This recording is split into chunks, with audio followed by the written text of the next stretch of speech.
How are we going, everyone? Welcome to this live stream, the latest episode of the multiple podcast conversations we're having on the Global Gambit right now. It's Wednesday, 8th April, 6 o'clock, just about to turn 6 o'clock here in London. So 1 o'clock if you're in eastern coast of the US, or 7 o'clock if you're in Europe, and another equivalent time somewhere else in the world. But I'm not going to go through every single time zone. We've got quite a lot to cover this time around. The ceasefire looks to be very fragile, on the precipice of potentially breaking. And we're obviously going to get into whose fault is that, if anyone's, what is actually the prospects of it holding. Is this to do with Iran? Is it to do with the Strait of Hormuz? Is it around Lebanon? Now, as I've said from the beginning, we're going to be having some great guests joining. We're starting off with Samantha Gross, who is a fellow at the Brookings Institute in Washington, D.C. She looks at energy and climate related, but I wanted to get her take on the Strait and obviously energy security around the Strait of Hormuz. And then we're going to be joined later on by Amir and David of the FDD. We'll break further into those momentarily, but we are joined by Samantha, so I'm very excited to hear what she has to say. Things are moving quickly, so we're going to try and keep it as up to date as we can. But let's see what Samantha has to say. Hello, Samantha. How are you? Hi, how are you? I'm great. It's lovely to meet you. I think this is our first time interacting online, Yes. and I mean, goodness me, there is a lot here to talk about right now. We've got the Strait of Hormuz seemingly being reclosed, if it was ever closed, or reopened. Obviously, the fog of war around that. Lebanon is a big flashpoint right now, and a lot of concerns around the ceasefire holding. So I think just diving straight into it, really, you've been very active on this from different angles. And when you look at what's happened in the past 24, 36, 48 hours, what have you mainly been focusing on? What are your biggest concerns right now? So my biggest concern since the ceasefire was announced is, will it hold? Is this a good step on the road to more good things, or is this temporary, or is it not even real? It looks to me like the US and Iran are coming at it from slightly different angles. I'm not sure they're viewing this the same way. And it also feels like we've really given something to Iran in terms of this ceasefire. We are fully admitting that Iran controls the Strait of Hormuz. We are asking them to open it. We're giving them something for opening it, whereas that was not the case before this war started. And so those are the things that are really front of my mind right now. I mute myself because we had a noise in the background. Now, you're Director of Energy Security and Climate at Brookings, and one of the biggest concerns about all of this is the consistent provision and access to energy coming through the Strait. Now, I think the biggest sticking point through this, hopefully these negotiations that will start again on Friday, is around the Strait of Hormuz. I think that's going to be the biggest point of difference between the two. So can you take us through a little bit what you think either side is really thinking about this, be that from the United States in Washington where you are, but also from the Tehran and regime, government, whatever side? Yeah, let's start with the Iranian side first. Iran cannot beat the US and Israel militarily, clearly. But it does have some really important weapons to engage in this conflict. The most important one is the Strait of Hormuz. 20% of the world's oil and 20% of the world's LNG typically go through it. And so blocking the Strait of Hormuz is a serious economic weapon that Iran can use, even though it has a hard time defeating the US and Israel together militarily. So, I mean, I believe that Iran is going to continue to use the Strait as leverage for as long as it feels it needs to. On the US side, this is really interesting. I believe some things that are a bit different than what's coming out of the administration right now. I've heard President Trump say that we don't need to worry about the Strait of Hormuz. It's not about us, it's our oil, it doesn't come from there. And I think the thing that he misses is that oil is priced on a global market. We're seeing things things aren't equilibrated for the disruption that's happening right now. But at some point, this flows into oil prices everywhere. It doesn't matter whether or not we get our oil through the Strait of Hormuz. The Strait of Hormuz is important for the United States and every other country in the world because oil prices are set globally. So you've got a bit of an asymmetric thing. Clearly, the US and Israel win militarily, but Iran has some serious cards to play, and they are certainly playing them. But there seems to have been a deliberate mismatch. There was a lot of argumentation on the internet yesterday about whether the agreement was based on Trump's 15 points plan or Iran's 10-point proposal.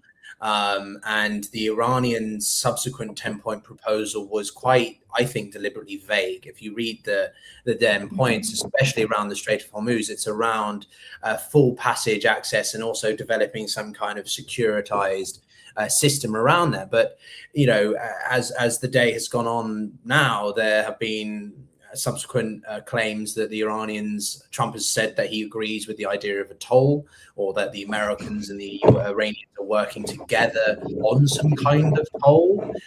Do you have any, particular thoughts on that? Any additional information I might have missed? I have a lot of thoughts on that. I'm catching information at the same time as you do, so I don't have any particular insight on the particulars of that negotiation. But I want to focus on the differences between, say, February 27th and now. Right. On February 27th, before the conflict started, there was free navigation through the Strait of Hormuz. It wasn't controlled by any country. You have Iranian territory on one side and Omani territory on the other side, that little spit that Oman has. And there's free navigation through the strait. Well, what we're talking about now is cutting a deal with Iran. We're bargaining over establishing navigation through that strait. We're admitting that Iran owns it. And we're talking about the potential for a toll on a natural waterway. I mean, it makes sense to have tolls on, the Panama Canal or the Suez Canal, because, they're man-made entities that need maintenance and running and all of that. But we're talking about Iran charging a toll for a body of water that it just sits on one side of. So we're agreeing that they control it by thinking about giving them a toll. And the other thing that we're doing that really strikes me as a bit crazy is think of the revenue that Iran will get from that toll. I mean, nothing is certain yet, but I've heard numbers of a couple $1 million per tanker or ship. I've heard $1 a barrel described. Those are kind of the same order of magnitude. This is a serious source of revenue for Iran. So we've gone in, we've destroyed all these programs. We don't want them to have a nuclear weapon. We don't want them to have a missiles program. But suddenly we're going to set up a big new source of revenue for them? I find that completely shocking. But isn't it the case that the Iranians have been earning double the amount of money during this conflict that they were before February 27th, right? They're literally earning a hell of a load of income, which is going to be used to rebuild what is clearly a system that still functions. The press conference by Hegseth and General Kane earlier today, I think, was pretty clear. Trump had three main military objectives: destroy the Iranian ballistic missile and drone program, destroy the Iranian Navy, and destroy their defense industrial capacity. Well, we've had continuous drone and missile exchanges.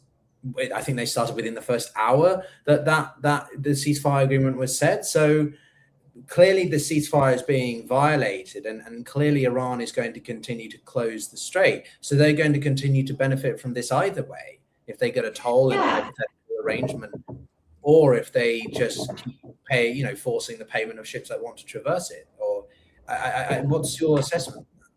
Yeah, I mean, I agree with everything that you're saying. I mean, you talk about the three goals that Secretary Hegseth and the president have set. Okay, we've largely achieved those goals, but completely wiping out, particularly the drone program, it's really difficult to do. I mean, those are not complicated pieces of military equipment.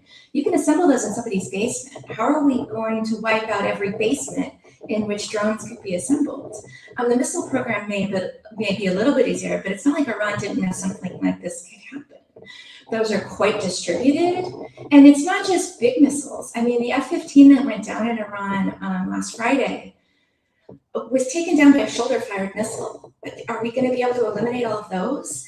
I mean, completely eliminating Iran's weapons program is an extremely difficult thing to do.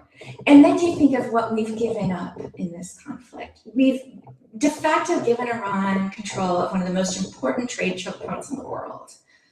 I mean, it really, like, okay, we've set back their weapons program, but I mean, if things go as they're looking right now, we've also set up a new revenue program for them to get it all back.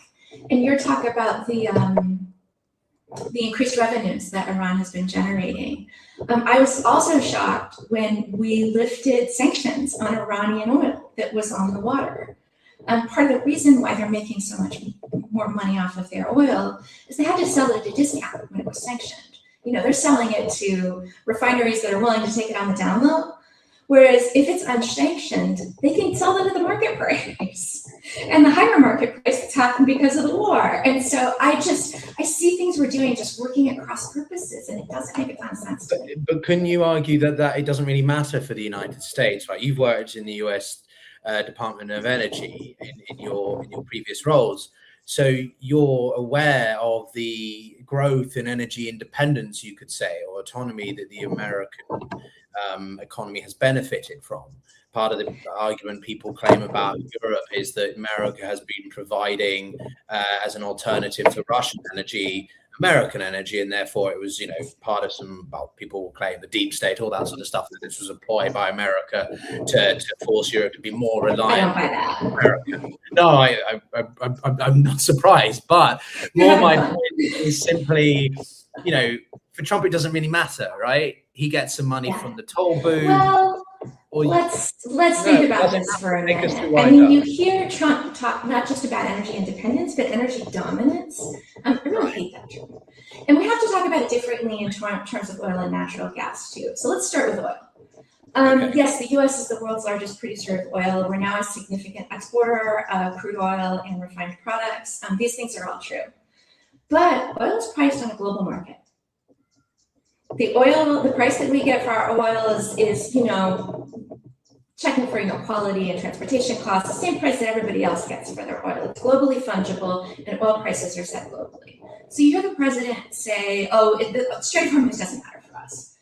Meanwhile, you see Americans complaining that gas is over $4 a gallon now, which I'm surprised is not higher. But that's because we are connected to the global market. On the natural gas side, it's quite different. The U.S. is a significant, in fact, the world's largest exporter of liquefied natural gas. And we're export limited. We have a lot of natural gas production in the United States, and all those LNG facilities are going as hard as they can. They're exporting every molecule of natural gas that they can, and still the U.S. has plenty of gas. And so we are insulated on the natural gas side. But the thing that most voters care about, and the price that you see driving down the road, is gasoline or diesel prices. And those are completely connected to the world market, and we should care about what's going on in the Strait of Hormuz. I agree that the trickle-down effect, the secondary knock-on effects are very clear. That I think a lot of people can unfortunately look at the first-order effects only, but it goes far beyond that. And the United States, some people claim that this is all part of a grand strategy towards dealing with China, that Trump has this desire to knock Venezuela and Iran out of the equation to weaken China's supply chains, energy systems, and so on. Can you explain why that, I think, is a bit far-fetched, or do you think that's...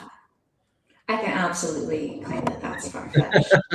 And I think the situation is quite different in Venezuela and Iran. And I think one of the problems that we're having today is that folks in the administration wanted to equate those when that was a really bad thing to do. So let's start with Venezuela. I mean, Venezuela was relatively easy to sort of go in and at least knock out the top of their regime. They have significant oil reserves. However, their oil industry has been underinvested in for years and is held together with chewing gum and duct tape. And so bringing other oil companies in, including American ones, but also others, really could increase Venezuelan oil production, but over time, not quickly. That was never going to happen in Iran. In Iran, you have a regime that has, that believes that, they're divinely in charge of this country. I mean, that the regime is based on God and beliefs. We're not going to just be able to go in there and knock that out and install a different kind of government. I mean, these folks are fighting for their lives and their ideology, and they're not just fighting for oil. And so that was never going to work in Iran the way it actually did work in Venezuela. Not going to happen. But then this sort of idea that there's a game of 3 or 4D chess happening, and that America is doing this to weaken the Chinese, and I deeply don't buy that for a number of reasons. Probably the most important reason why, even if it was a strategy, I don't think it would work, is that if you look at Chinese energy policy and strategy, energy security has been top of mind for them for a long time. They've worked on diversifying their supplies, on working with the supplies they have domestically, because they've been really worried about their economic growth being derailed by some sort of energy crisis. They were more prepared for this than the rest of the world, because this has been top of mind for them for a while. And so you look at, let's say on the electricity side, what they've done is they've combined rapidly growing renewables with their indigenous coal generation. So they are somewhat protected, although they're a significant LNG buyer as well. They've been thinking about this for a long time, and their energy system is built around it. Somewhat true on the oil side. Additionally, oil is a transportation fuel. And so part of the reason, and one reason why China has gone so heavily into EVs and batteries and EV manufacturing, is they wanted to lead this industry that they saw as shaping the world. But it is also true that they do it for energy security reasons. China actually produces a significant amount of oil, but not nearly enough to cover its needs. And so it's an energy security strategy to lean more towards electric vehicles. And then that brings it over to renewables and coal that they control rather than oil that they do to a much lesser extent. And so I actually think China was better prepared for this crisis than the rest of the world in many important ways. And if the world reacts to this by saying, oh, wow, fossil fuels are riskier than we thought and perhaps more expensive in the future than we thought they were going to be, that's a win for China. So this was a strategy. I don't think it was a good one. No, I just, on that point, and I'm not sure if there's a bit of it's your headphones, but there's a little bit of noise on your side. I think it's just like from the table maybe or something, but just okay, maybe it's your chair. Your chair's moving underneath the table. Oh, okay. Let me sit very still then. No. I can. That's something I'm good at. I'm not sure if people can hear that on the other side. I don't think it's me, but I just wanted to notify you. No problem. We'll do what we can. No, but on the situation, rumbling noise. But on the Chinese element, I was under the understanding that they had around 4 to 5 months worth of reserves, and after that, they would start feeling some degree of pressure. You don't find, was that the case? Is there something else there that I'm missing? No, I completely agree with that. How much could China endure this? And were they part of pressuring Iran to accept the ceasefire yesterday, as was reported by Associated Press, if I remember? I don't have any more information than you or your listeners do on whether or not China was involved in pressure one way or the other on the ceasefire agreement. But I honestly think the whole world wants the strait to be open again. I mean, so it wouldn't surprise me if they did, and that wouldn't necessarily be a nefarious thing. It is true that China has the world's largest oil reserves, and it kind of furthers the argument I made earlier that China has been super concerned about energy security for a long time. Diversifying has been one of their strategies, and keeping reserves has been another. So I think China is one of the best prepared countries in the world to deal with this. Well, and then on the other side is, of course, Europe and Asia more broadly. There's been a growing concern around access to fertilizer for India. And the minute that Trump, what did he sign? One of those executive clauses to allow the loosening of sanctions pressure on Russia, we saw a notable amount of ships redirecting from China almost instantaneously to India because of that growing pressure. So when you look at the energy security across the world based on different regions or specific countries, who really is suffering the most, but also would benefit from this ceasefire holding, even if they have poor relations with the Americans or Israelis or whatever? Yeah. So I think the way to think about this, you hear President Trump say our oil doesn't come from there. That's an Asian and a European problem. It's a global problem, but it does matter where that oil usually goes in terms of just shipping times and having to rearrange oil supply, which takes a long time. Just for a little background, if you think about how long it takes an oil tanker to go from the Persian Gulf to various markets, it's a week or two to Asia, depending on where you are. It's more like 4 to 6 weeks to Europe or the Americas, depending on whether it goes through the Red Sea and the Suez Canal or whether it goes around the Cape of Good Hope. But so the first markets to be affected by real shortage. We are live, we can see. Sorry about that. My phone was ringing. I needed to make it stop. Okay, so the first countries to be affected by real shortage were the countries in Asia, because the lack of supply, in a sense, got there first. And so they would be, once supply is back again, they will be the ones who will benefit first, just because of the shorter shipping time, not because of any sort of geopolitical pressures or anything. It's just, it's easier to get there. It's also the reason why in other countries, we're not feeling a real shortage yet. Because if you think of that 3 to 6 week time frame, a lot of oil is still on the water on its way to those other markets. And so in a sense, the shortage hasn't gotten there yet. And so first to lose oil will be the first to get it back, purely in a supply point of view.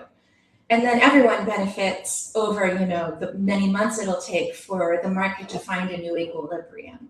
But there's so the sort of short-term effects and longer-term effects. But if you've got the growing, comments by Trump around not just European countries or NATO, but also towards Japan, Korea, countries that really were in a energy insecure environment, and he's threatening them, could we see a growing just divergence away from America as a provider of energy? Because they've benefited from that quite a lot, right? Or it goes. I mean, I see the point of view in many countries of the security of fossil fuel supply being very different after this. I mean, the Persian Gulf producers have been seen as very reliable suppliers. That's going to change now, just because our thoughts about what can happen in the Strait have fundamentally changed. But with the US too, I mean, we've also been seen as a reliable, non-political provider of oil and gas. And so if this goes on, and if Trump continues to use our oil and gas supply as a cudgel to get other agreements out of countries, be they trade or something else, then we're not the apolitical, reliable supplier that we were either, and we're seen as less secure. So I really worry about that in this push for dominance, which has kind of a negative connotation to it.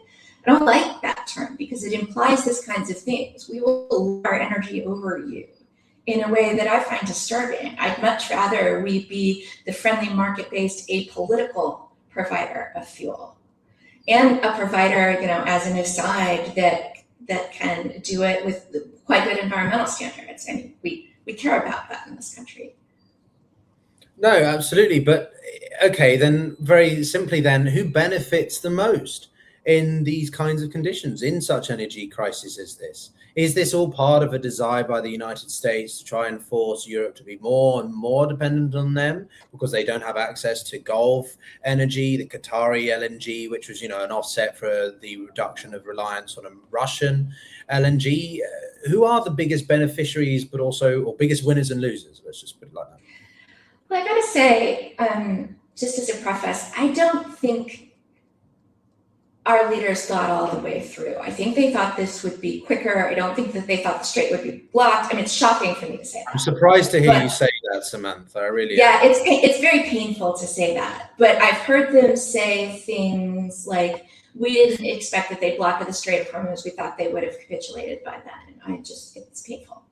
Or we didn't think they'd strike out at their Gulf neighbors. And I was like, well, a lot of us thought that would happen. So, I mean, hardly anybody wins from this. This is just bad. But I will say that the more immediate winners from this are Russia and China.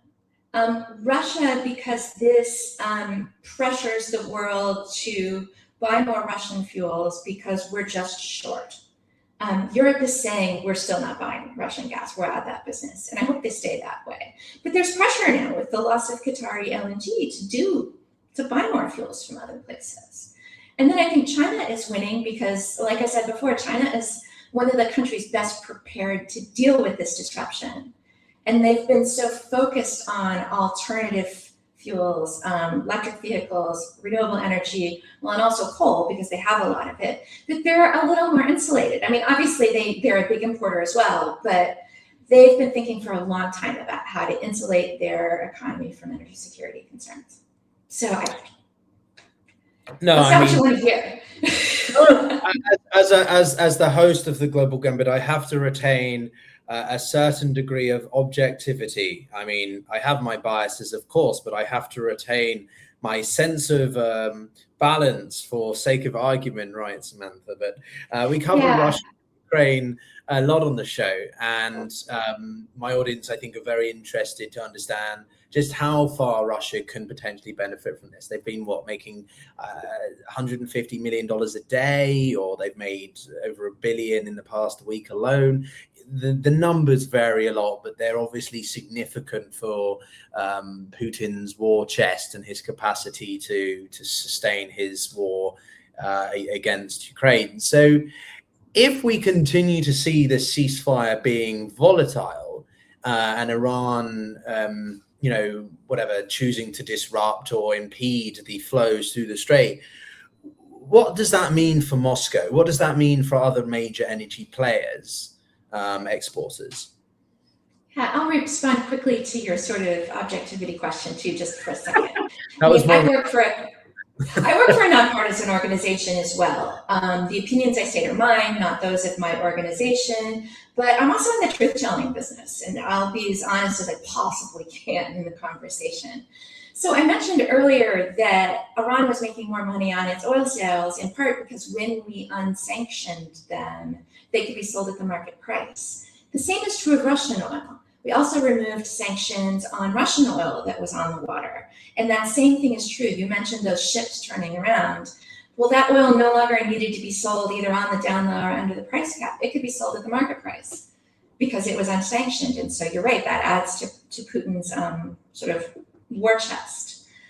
The other thing that I'll say is it really just depends on how long this goes on.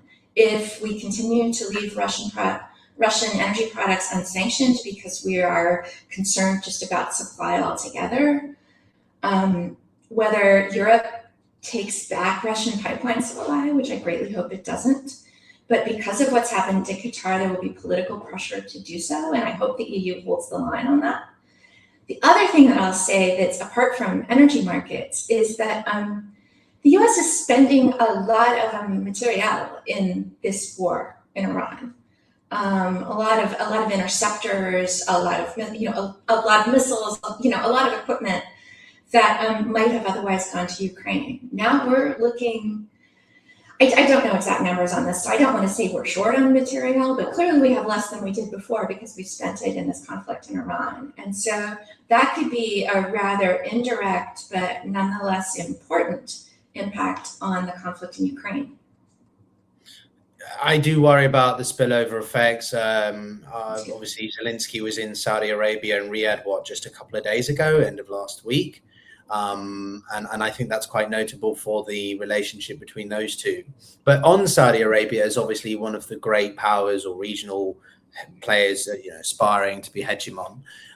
What do you think MBS's calculus is in this? They've seen a significant redirection of energy as a contingency plan, across Saudi Arabia. It's added an additional 2-3 days, let alone the cost and the logistics of it all.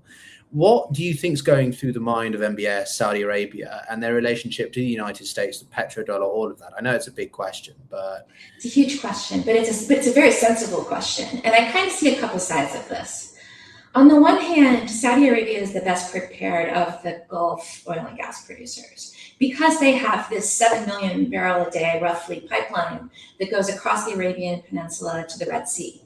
And so that completely bypasses the Strait of Hormuz. And so that's the primary thing that, rather than the 20 million barrel a day disruption you would have if nothing came out of the Gulf, it's more like 11 or 12 million barrels a day. That's the main thing. So the Saudis are hurting, but better off than their neighbors because they built this pipeline.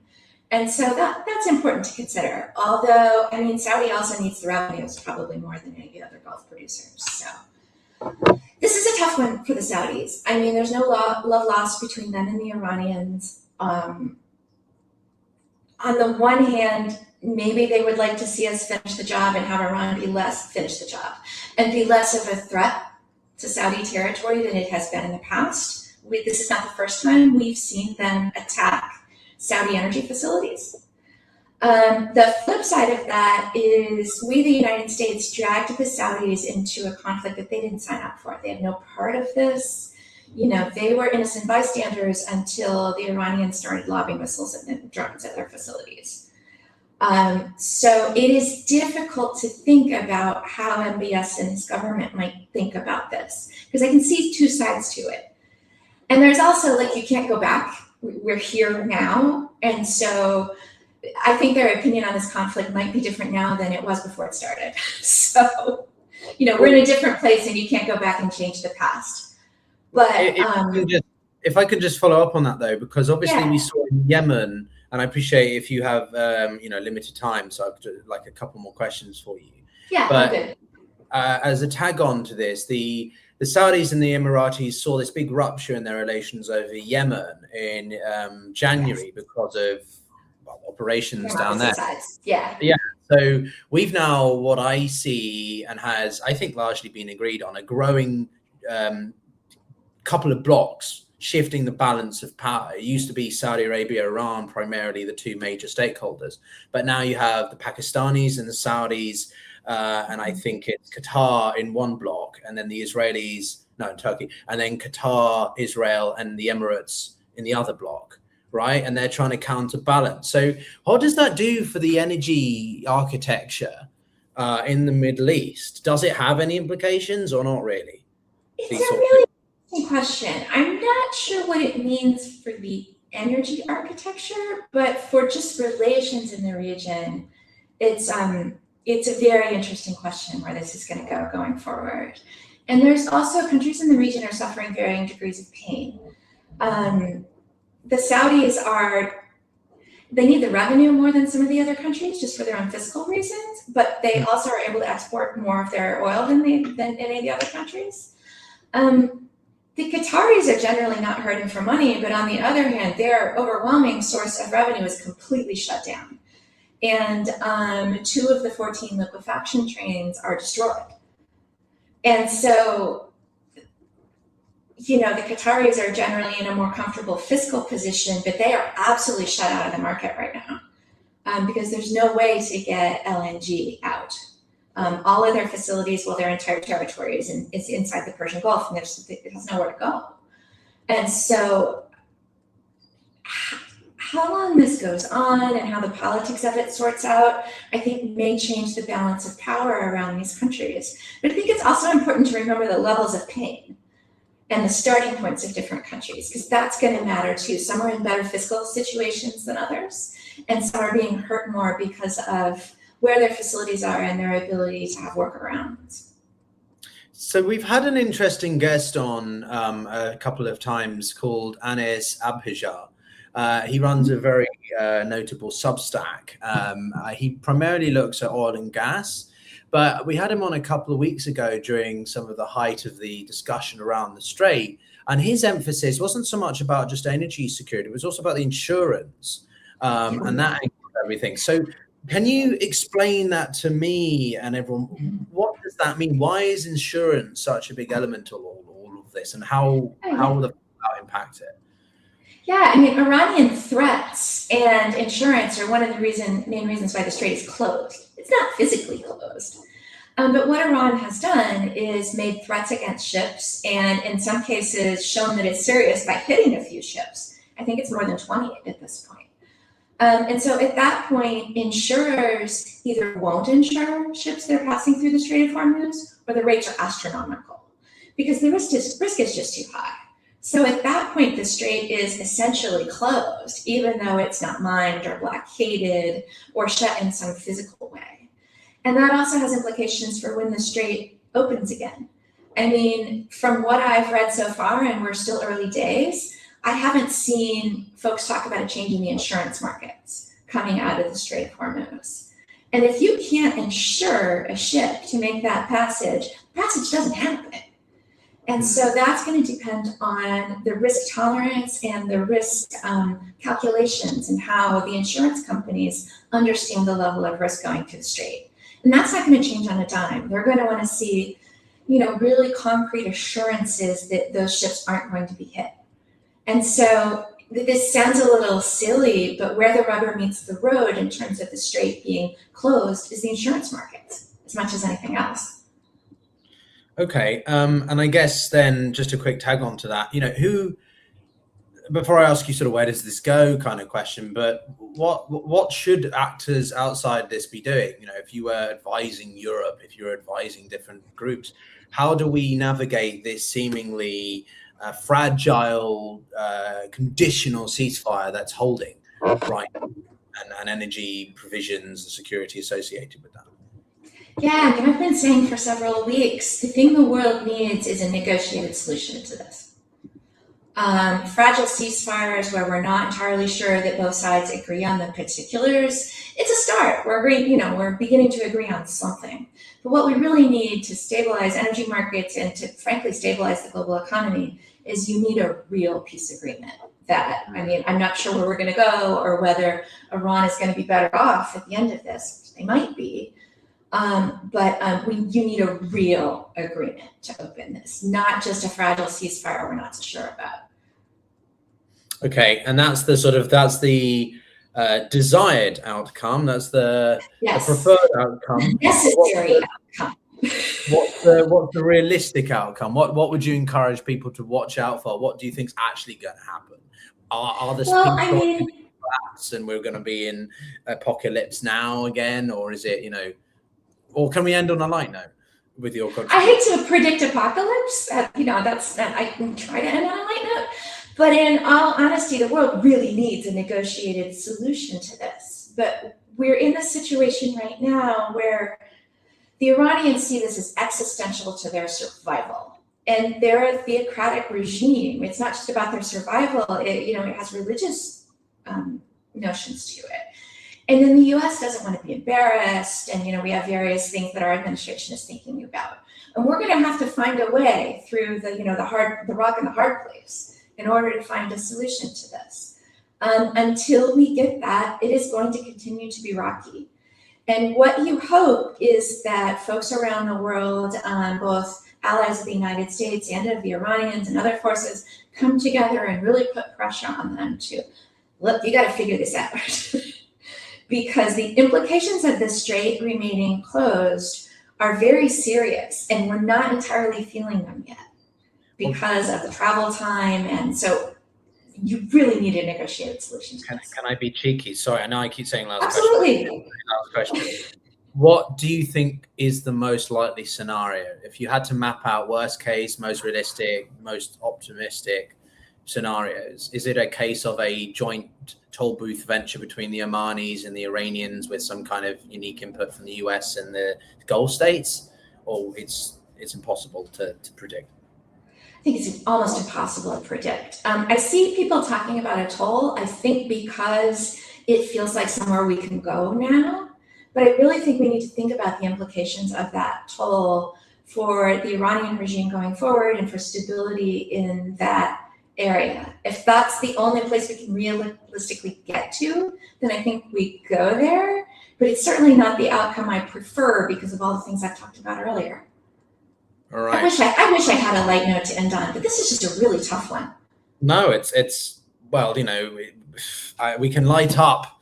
There's a pun in there somewhere about oil and fire or something. Sorry, there's a pun in there. There's got to be a joke in there somewhere. But actually, the real situation is really concerning, and I just keep talking about it. Well, no, but Samantha Gross, Director of Energy Security and Climate Initiative at Brookings Institute, It's been an absolute pleasure to have you. I do hope to have you back very soon. I'm going to stay on because we've got a couple more guests joining us over the next hour and a bit. But certainly I will share this particular segment with you when it's complete, and everyone do check out Brookings Institute. Excellent. Well, it's been a pleasure to be with you, and I'll say goodbye to you and your guests. Thank you very much. Take care. All right, everyone. So that was Samantha Gross of the Brookings Institute. It is a non-partisan, centrist organization in Washington, D.C. I think it was literally opposite Johns Hopkins when I went to university there, but I would go and sit in their lectures many times and listen to some of their open conversations, and it's been a really useful source of information. And I think Samantha certainly gave me a lot of food for thought, a lot of pragmatic takeaways. You know, we've got some people who are more ideologically driven, or we've got some more pragmatists. And I think Samantha made some that's the reality of the situation. We would prefer it to be negotiated, et cetera, But we're going to be joined by a couple of other guests over the next hour and a bit. And I'm looking forward to having a new guest in the form of David Dowd, who is he's an expert on Lebanon and Hezbollah at the Foundation of Defending Democracies, I think it is, or the FDD. So he's going to be quite different to the Perspective Foundation for the Defense of Democracies. It's another non-profit organization in DC. And he's going to be a bit more, I think, hawkish, a little bit more opinionated or strongly worded in his perspective on the situation, versus some other comments that we've heard earlier or yesterday or something like that. But before him, we're also going to be joined by a returning guest who we had on, I think, last week when we had a bit of a back and forth between him and Daniel Boardman, Amir Hajjani.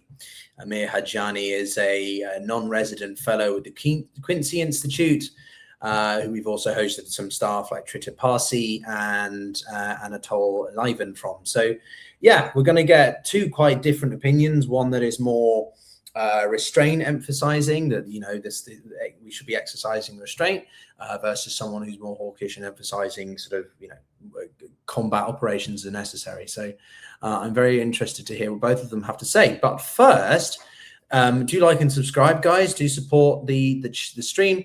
I'm going to try and do these every day for maybe an hour and a half, maybe 2 hours, or if there's not as much news, then maybe something slightly shorter. But I find it the best way to keep the stream going is just to have one long segment and have guests joining in and out, as we have done. But I wanted to read a couple of updates here because we're seeing, obviously, news continue to emerge. And one of them was actually about the British.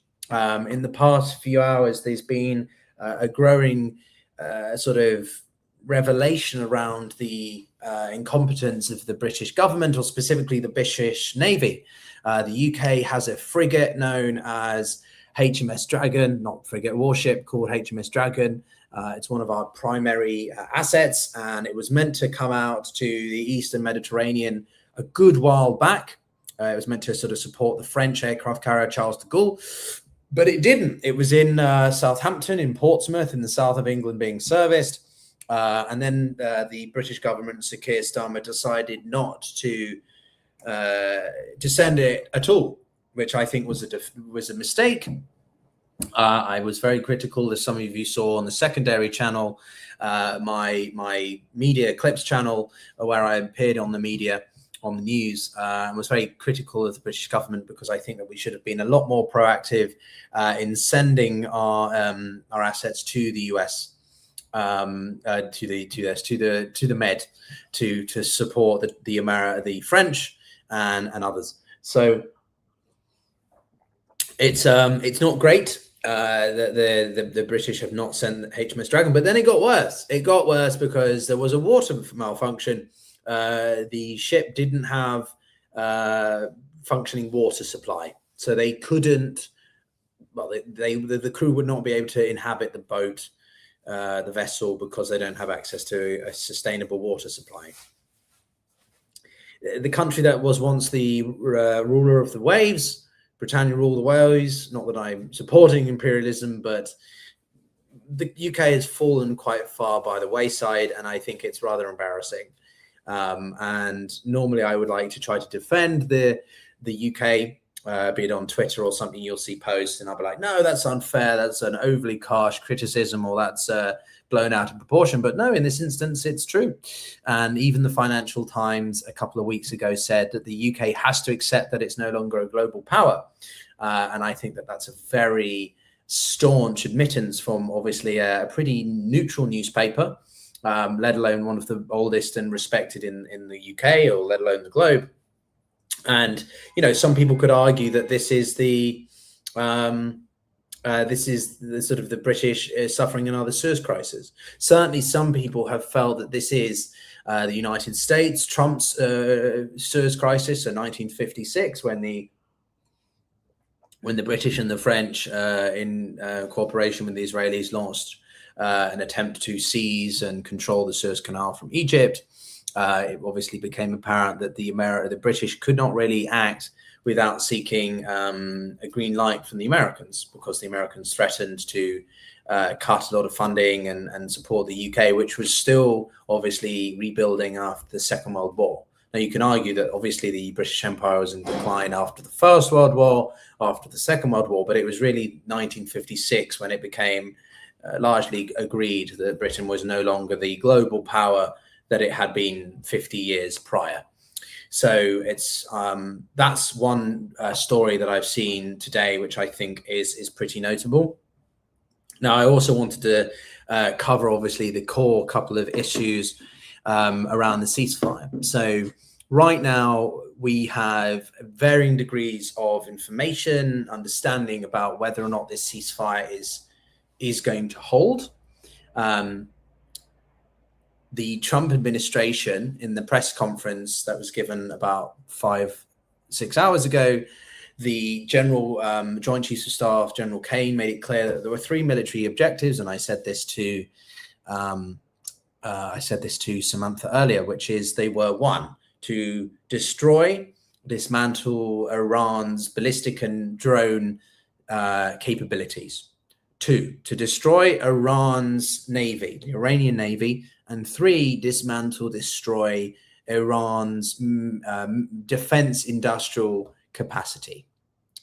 Within an hour of the ceasefire taking effect, or effectively being implemented, it became apparent that drones, projectiles of different forms, were being fired, being launched and targeted towards both Israel and Iran, but also into Lebanon. So it was, again, multiple cases of violations. And this has continued throughout since last night that the ceasefire was effectively implemented. So there's obviously now the Iranians have been threatening to close the strait. They effectively have closed the strait, and we seem to be back at square one. Now, the messaging, the telegraphing from the Trump administration is that they never agreed, or that Lebanon was never actually part of this conditional ceasefire. It was always just Iran, Israel. The problem with that is that there was a rather vague set of statements. I took us through them all late last night, the 10 points of the Iranian side, which Trump was particularly using as the framework. And the first 3 points were about the cessation of hostilities across the rest of the Middle East. And by default, therefore, Lebanon is incorporated into that. Now, if you want my honest opinion, my personal opinion from just what we're seeing happening, is that I didn't think that this was going to last. I was pretty set on the fact that Israel would continue in this form, in some shape or form. This is the set of questions, or one of the questions I'm going to ask David later on. I'm sure we're going to have a bit of a heated debate about that. But essentially, the Israelis were always going to continue their operations, maybe not directly with Iran, but they would continue them over Hezbollah and Lebanon, because they don't think, from their perspective, that the Lebanon government has done enough to dismantle, dismember the Hezbollah militia, or whatever proxy, and therefore they're going to do it themselves, and therefore they're going to occupy southern Lebanon, and therefore this continues. Iran has made it clear that they will not accept that Israel has to stop its operations over Lebanon and Hezbollah if the Strait of Hormuz is going to continue to be reopened.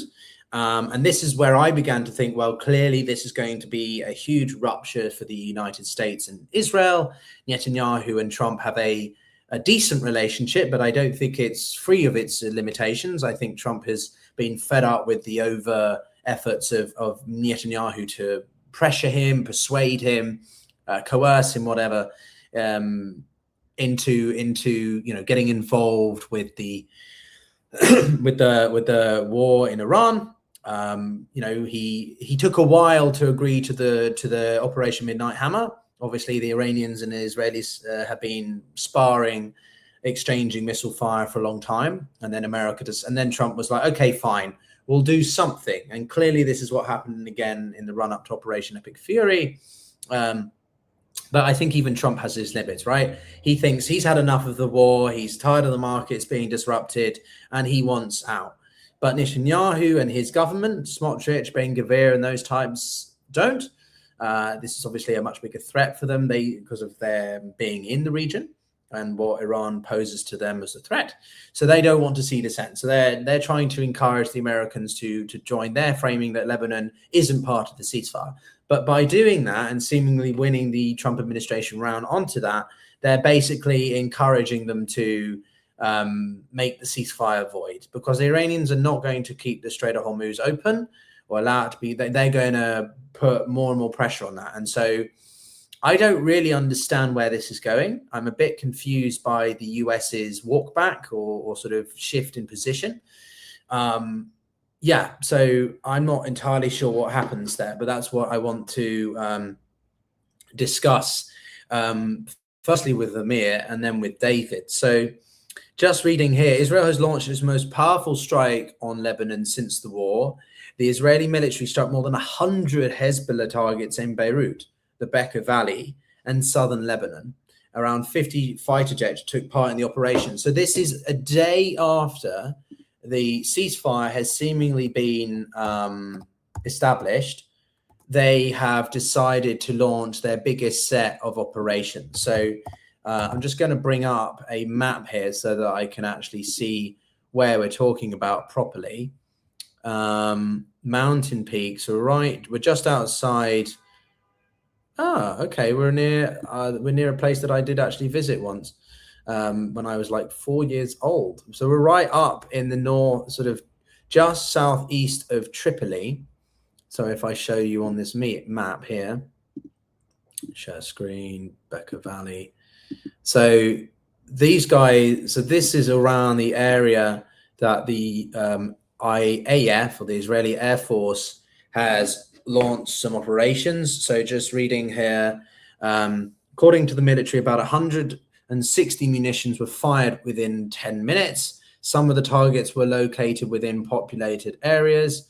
This heart is somewhere that I've been when I was young in the 90s. I went to Lebanon, I went to Beirut, and then we went to this area up here. Just in case you're wondering what that is.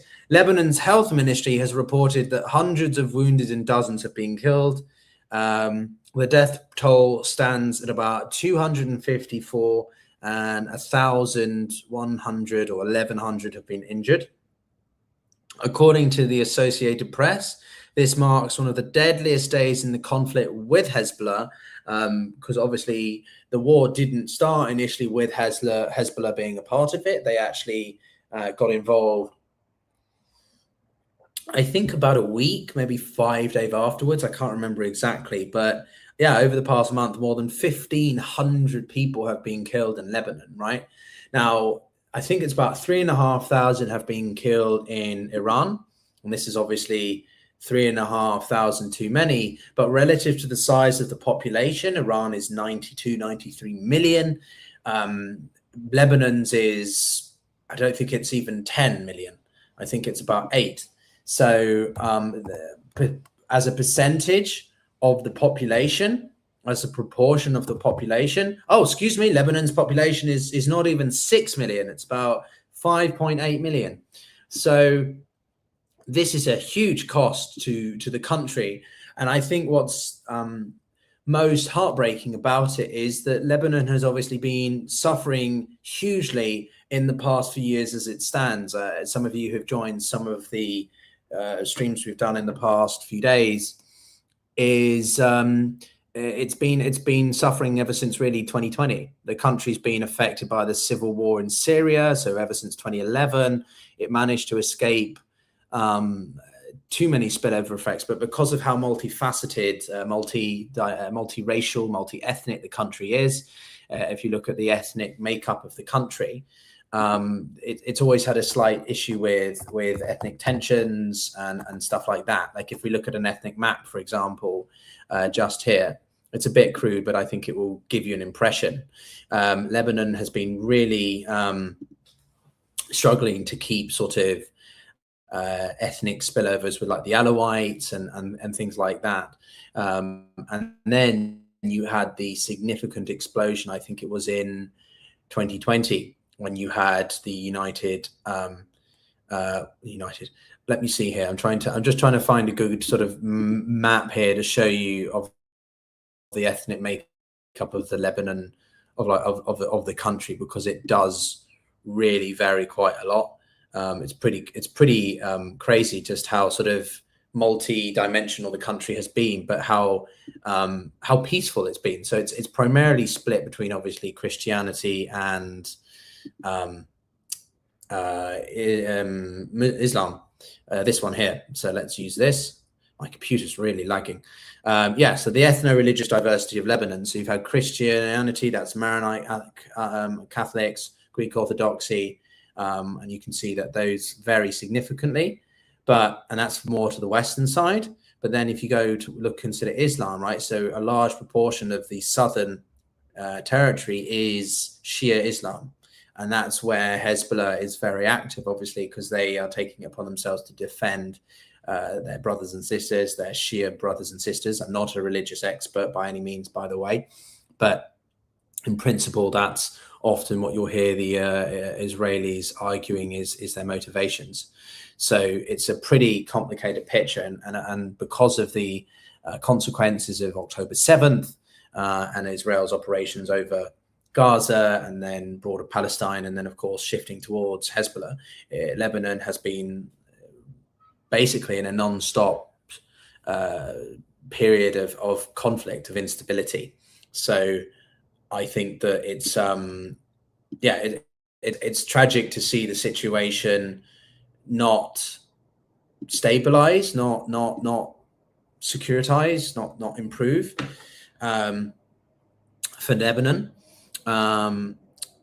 Netanyahu stressed that the ceasefire with Iran does not apply to Lebanon.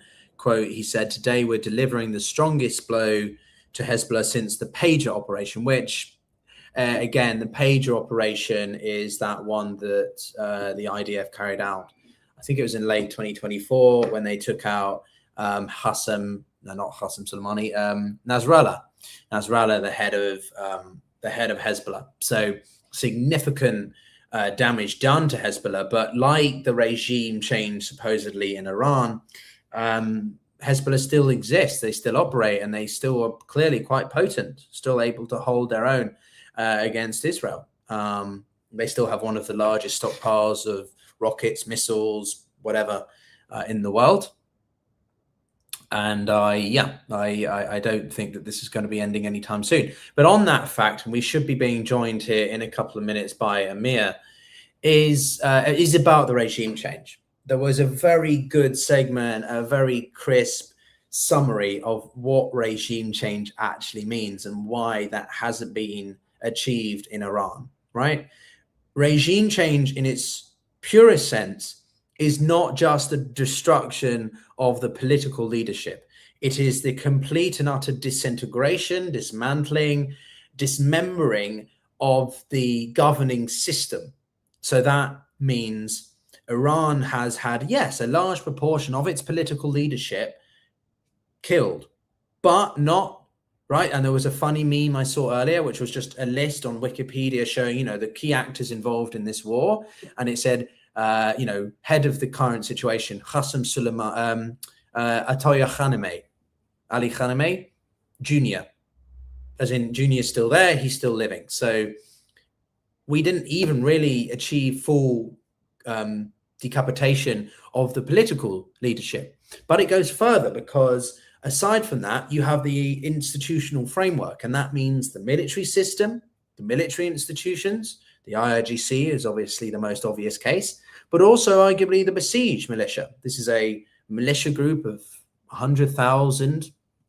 And then we've also got the consideration of Artesh, which is the actual conventional military. So whilst the IRGC manages foreign relations, foreign policy, proxies, etc., the Artesh is focused on security and defense in Iran, at home, of the sovereignty of the border, of the borders.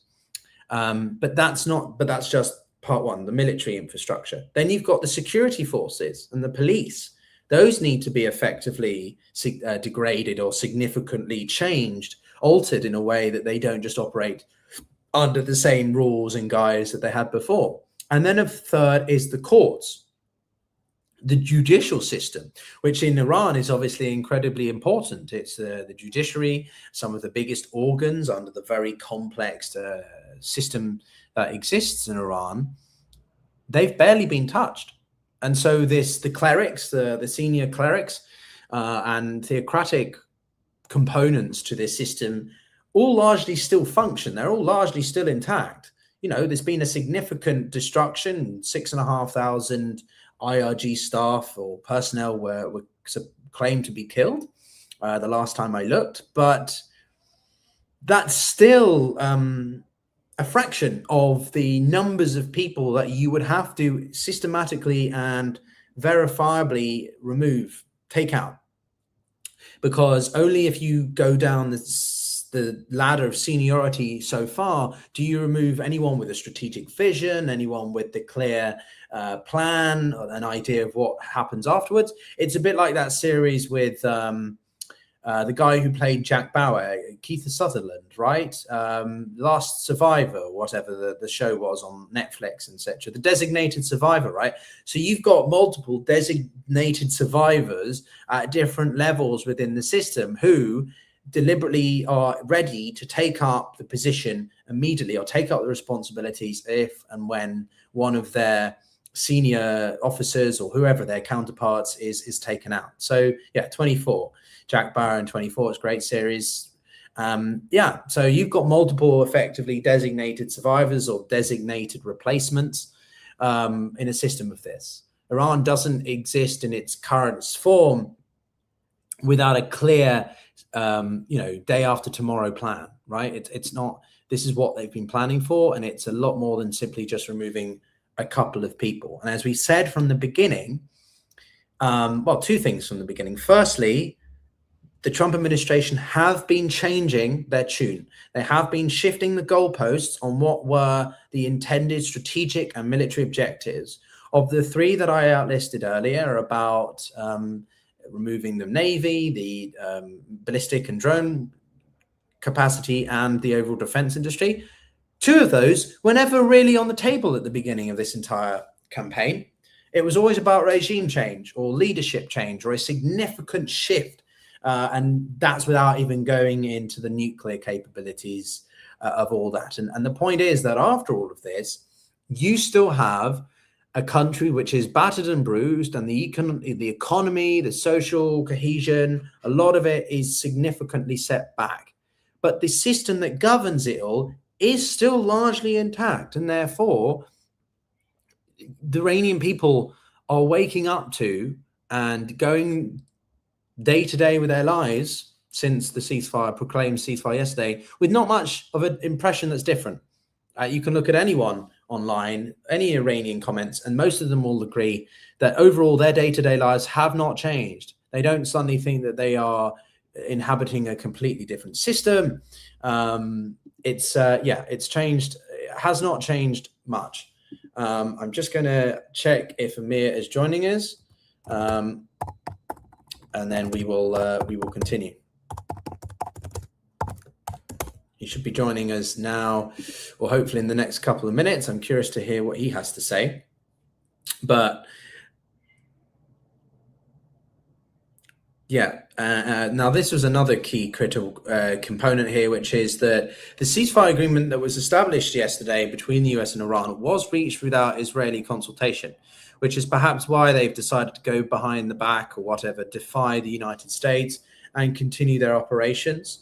A bit of a snub, which is why I think the relationship between the United States or Bibi Netanyahu and Trump has its limits and will be tested, even if the United States has come round to agreeing with their sort of the Israeli framing that this is the ceasefire doesn't include Lebanon.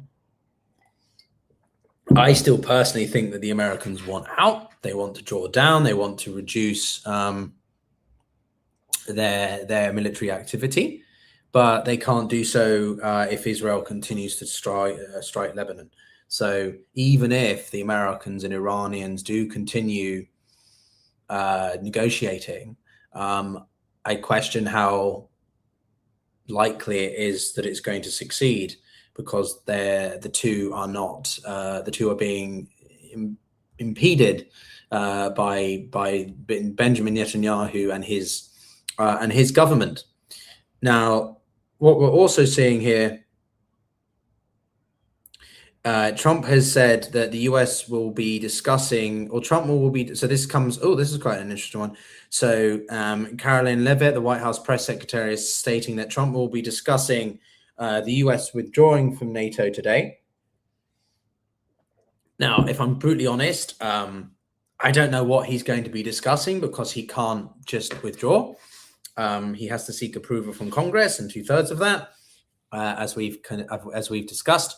As I discussed in another video, you need 2/3 agreement, and the United States.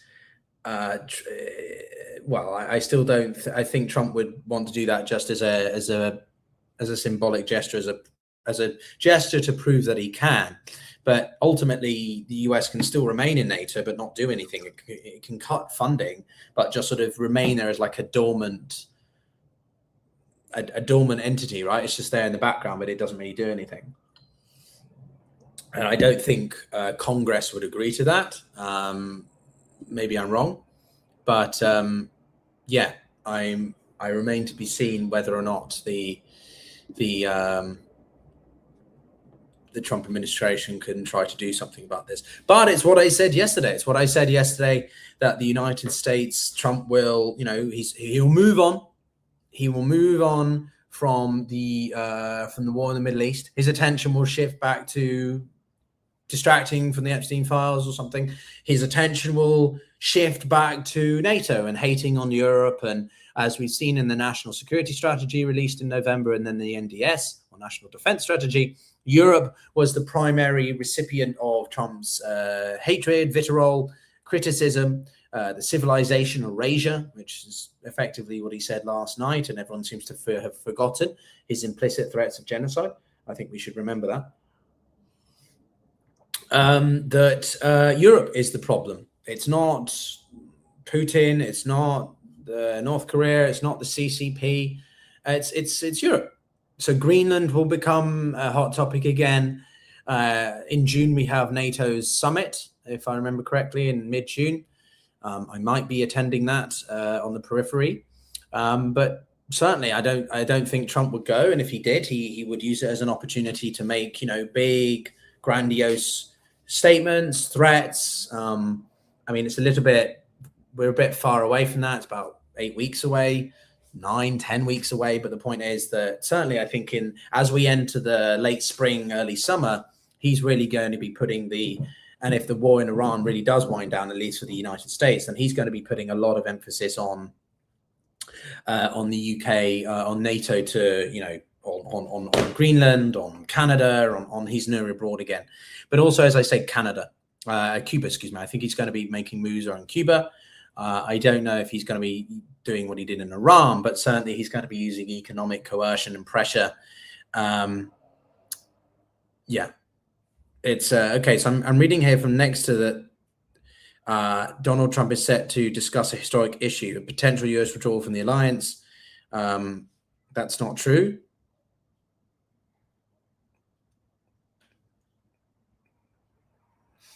Let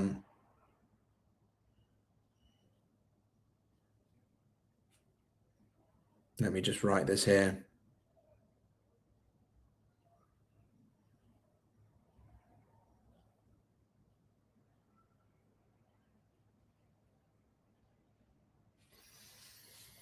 All right. Well, let's see what's going. Yeah, the next 3 years are going to be long. I mean, I think the next 3 days are going to be long, to be honest with you. I'm not sure where Amir has got to, and let me just switch my cameras here and see if I can get a hold of him. Oh, well, okay. I cut the top of my head off, but that works. So let's see if we can get Amir on.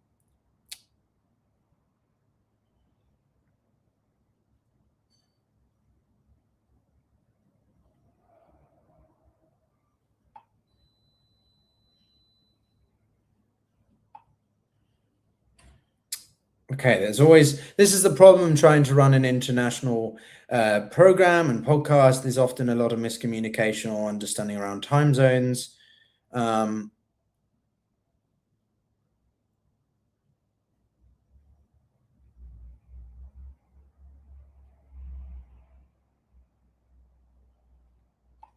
Let's see if he can join.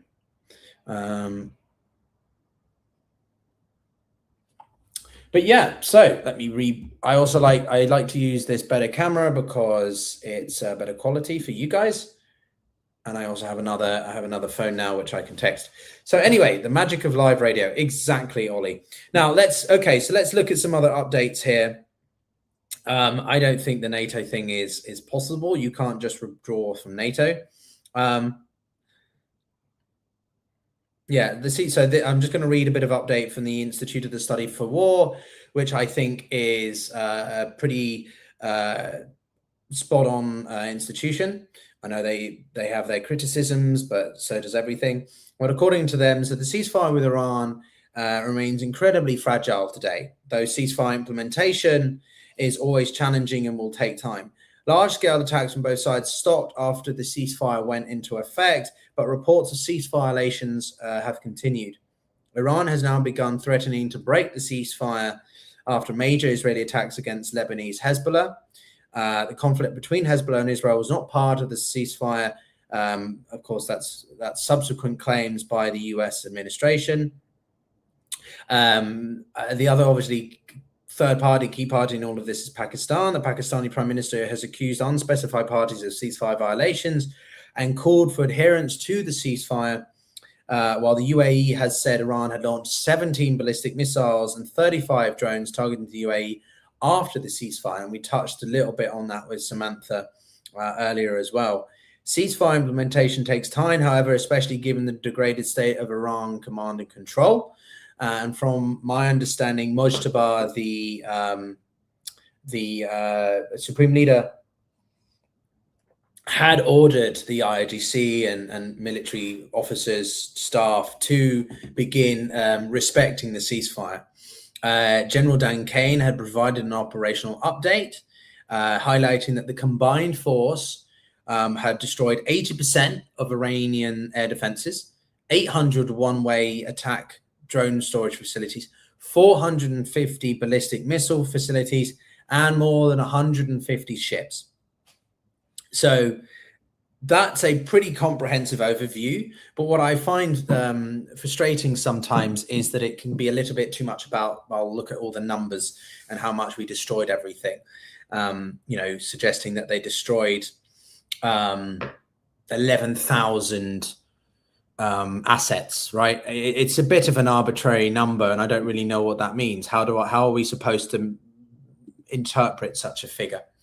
It's a little bit of a redundant, I think, statement, but for this administration, sounds really good to use that bigger of a number.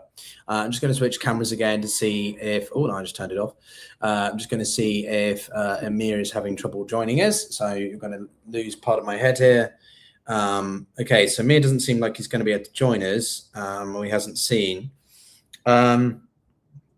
Well, I guess we can just continue to provide updates for the time being. I'm going to keep my camera like this for now. this is the problem. This is why, being a largely one-man show, you need people to help you with guest scheduling. So if you're interested in doing that, then do get in touch. I'm looking to bring on a couple of people to help with guest scheduling, guest relations, things like that, to help, streamline the show so that I can manage running these live streams, but also posting more content that is pre-recorded, or cutting some of these live streams into bouts. But yeah, do drop a comment, or do drop me a line, DM me on Twitter, or DM me on, or you can find my email, I think, in the description, or on the NATO, on the NATO. So I'm multitasking here on the YouTube channel page.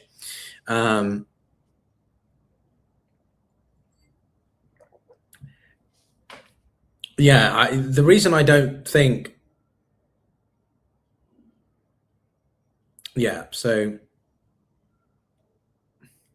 just going to quote tweet here as well, actually.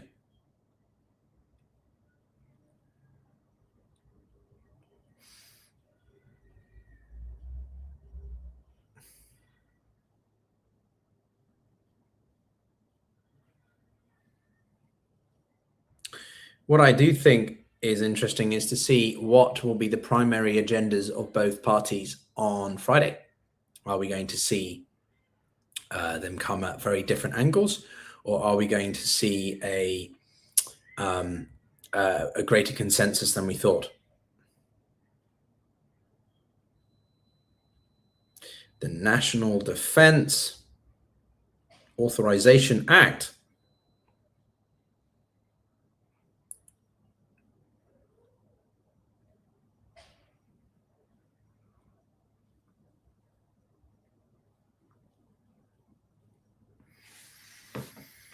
All right, well, let me see here what we can do instead. It's unfortunate Amir doesn't seem to be with us.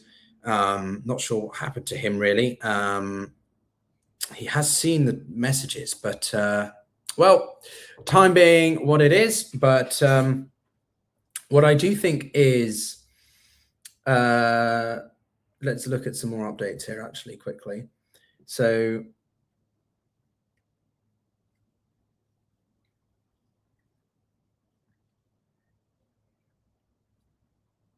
so the Iranians, according to Bloomberg, very interesting graphic here, actually, coming from Becca Wassa, the defense lead at Bloomberg, is that Iran has launched about 154 projectiles at the Gulf, not at Israel, since the ceasefire was announced. The strait remains closed, and Israel is striking Lebanon exclusively. The US may be the only party actually adhering. After all this, the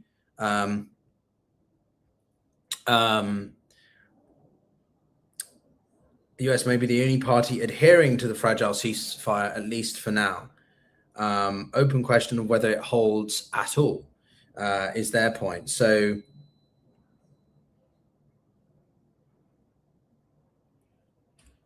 so they've got a very interesting graphic here.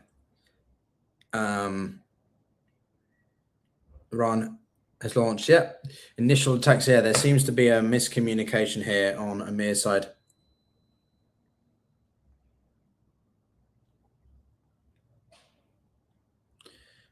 He thinks I said 3 p.m., but I said in 3 hours.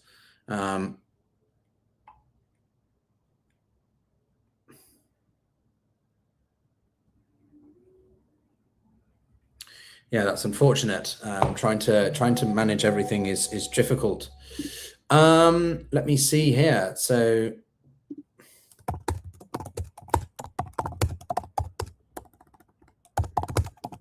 let me see if maybe we can get David to join us earlier, and then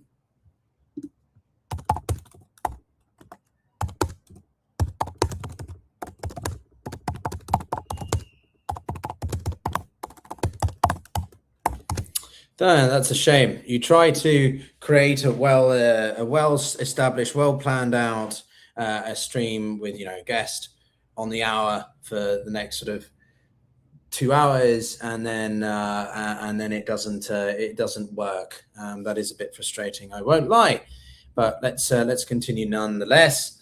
So what I'm seeing here right now is that the Americans are the ones who will be, well, it's the favorite team of Witkoff and Kushner, but this time joined by Vance, who will lead the United States negotiating team in Pakistan for Iran talks starting Saturday. Saturday.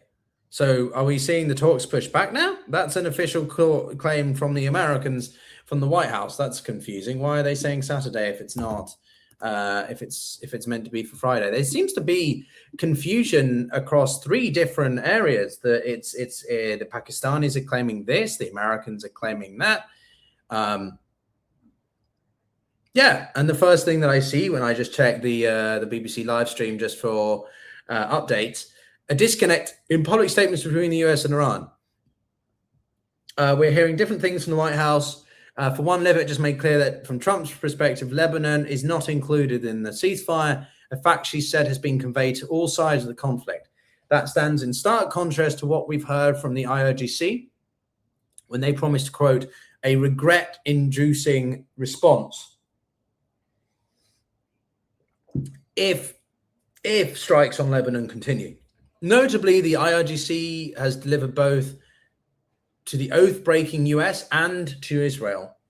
Similarly, the current status of Iran's security posture in the Strait of Hormuz remains unclear. Levitt herself said that what they're saying publicly is different privately, and the most significant unanswered question is how Iran's highly enriched uranium, which Levitt referred to as Trump's red line, will be handled, even though she said that Iran has signaled a willingness to hand the material over. So, yeah, it's odd. There seems to be a very inconsistent picture on the nuclear framing as well. On the one hand, it's a core part of the negotiations. And then on another hand, it's sort of seemingly referenced and forgotten about up and down. It seems to be very inconsistently referenced. Okay, we can be joined by David in about 15 minutes from now. So David's going to join us first, and then Amir will join us later on.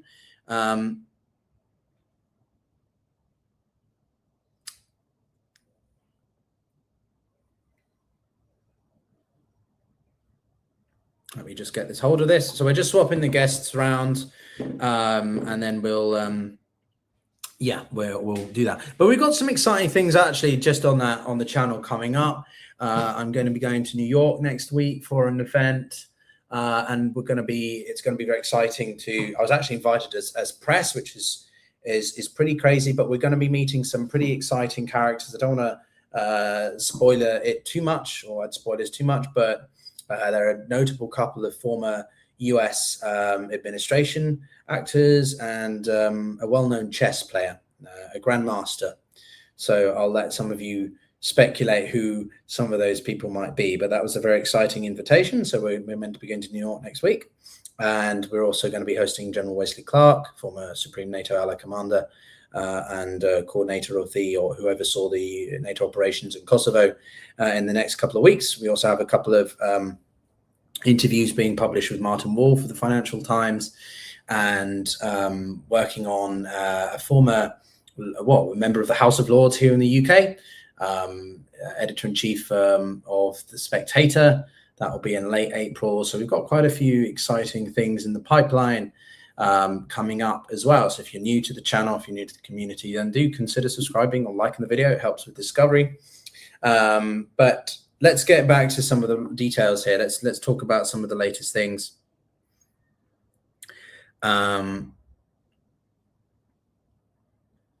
Okay, interesting. So this comes from the foreign minister. This was about an hour ago. The Iran and US ceasefire terms are clear. This comes from Saeed Agrachi, the foreign minister of Iran, who would need to be taken out by the Israelis and the Americans if they were genuinely going for regime change. He would need to be, So that's a demonstration that the idea of regime change has not been met. The Iran-US ceasefire terms are clear and explicit.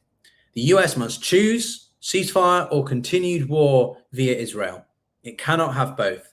The world sees the massacres in Lebanon. The ball is in the US court, and the world is watching whether it will act on its commitments.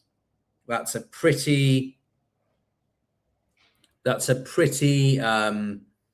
well, there's no qualms about that. That's a pretty clear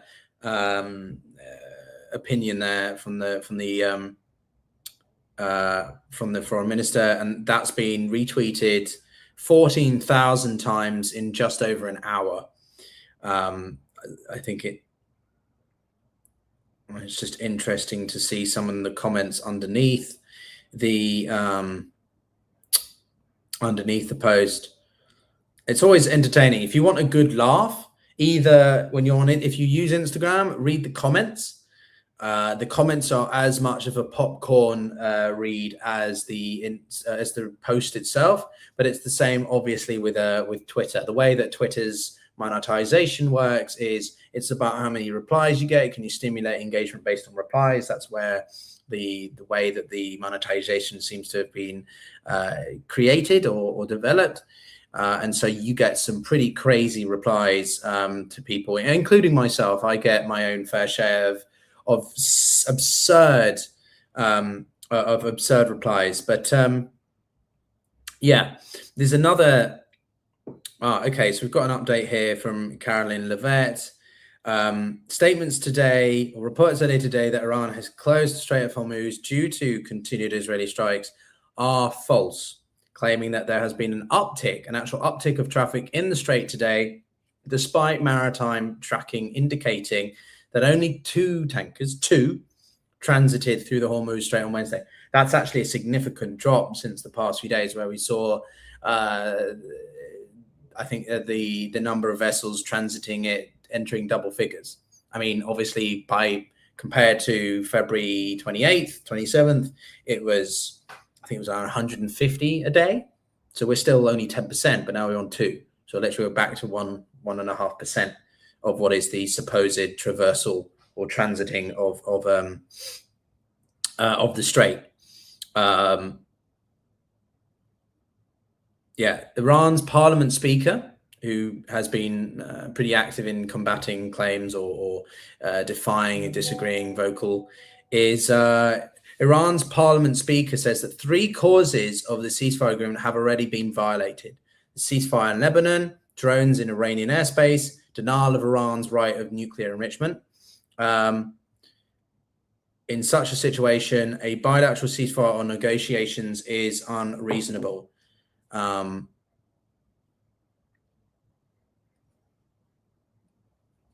Okay, I'm just clarifying, Amir, the timing. Let's see here. We've got some other updates, I think.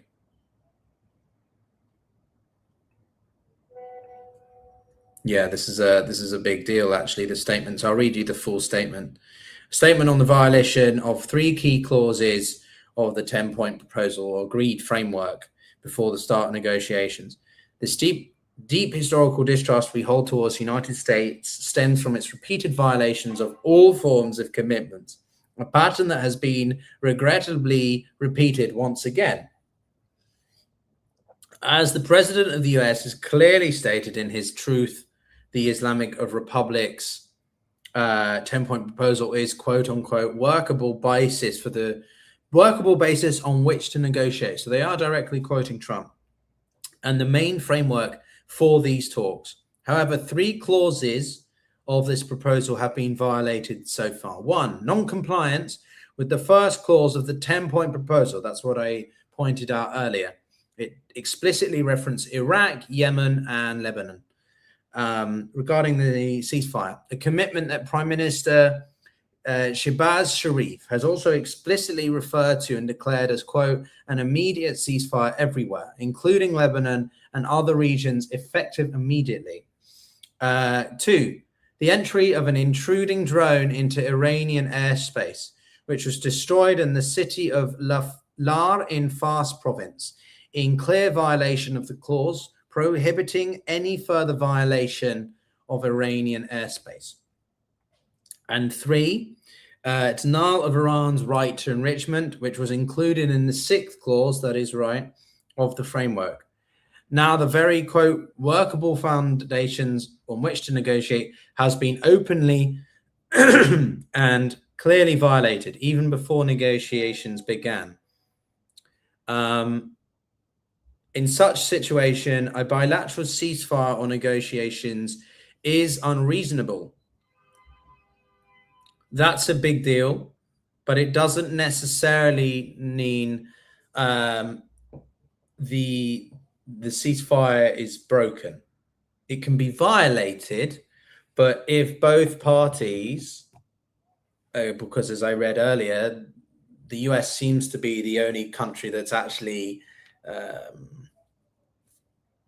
adhering to the ceasefire. If they, along with the Iranians, still continue to agree that they will to talk on Friday or Saturday or whenever it is, then in theory the ceasefire will hold. It remains to be seen what happens if we start seeing the Americans take action, and that may well change. But it's difficult to tell on that. Clearly, the Iranians are pissed. Let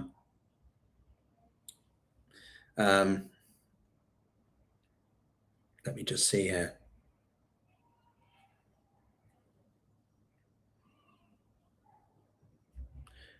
A bilateral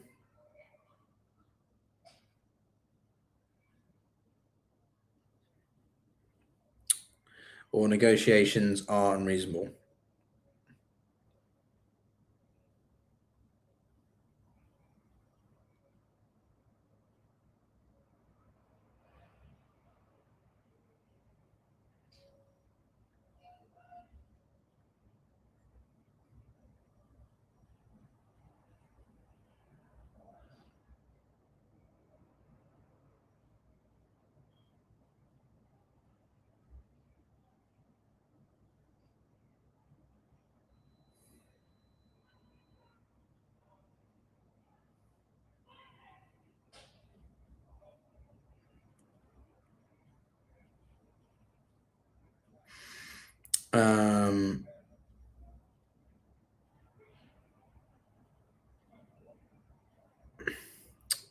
Let me see here. Broken, yes. Broken, not necessarily.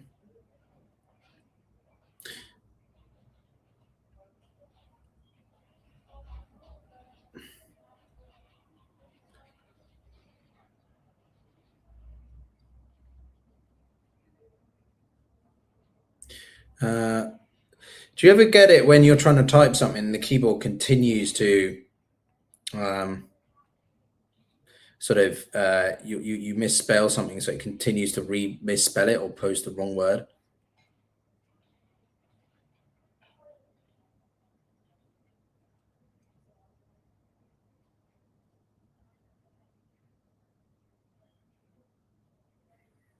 I'll put that down there actually.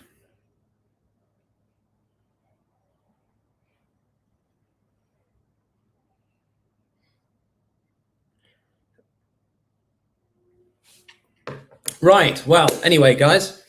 Yeah, so trying to multitask is tricky, that's for sure. But anyway, I think what we're going to do is see if David can join us shortly. There's quite a lot that I'm keen to ask him from the Israeli perspective, Lebanon, Hezbollah. And then we're going to have Amir join us in about 45 minutes, I think. Great. Right. So we've got both guys joining us soon. So no, he can't. People really don't seem to understand how NATO works. This is what I find very entertaining. So I'm just seeing here from Axios, an Israeli official told me the mediating countries were trying to convene a meeting in Islamabad with Galibaf and other officials representing Tehran, Witkoff, Kushner, and possibly J.D. Vance representing the US, possibly later this week. There seems to be a lot of possibly theirs. Interceptor drones set a March record. Oh, this is on Ukraine. Okay, we'll just read this as a slightly different, interesting factoid. Interceptor drones set a March record. 33,000 plus enemy UAVs destroyed, 2 times more than the previous month. Interceptors are Ukrainian invasion that form a core layer of the country's defense. Some of you may know the Ukrainian Zelensky has been trying to remain in the conversation, if you like, remain in the public narrative, in the public discourse over the war in Iran, and ensure that attention doesn't get deviated away from Ukraine too much by demonstrating how well placed Ukraine is as a player, as a military player, to offer assistance to the Gulf states with interception of Iran's drones and so on. So that's quite a significant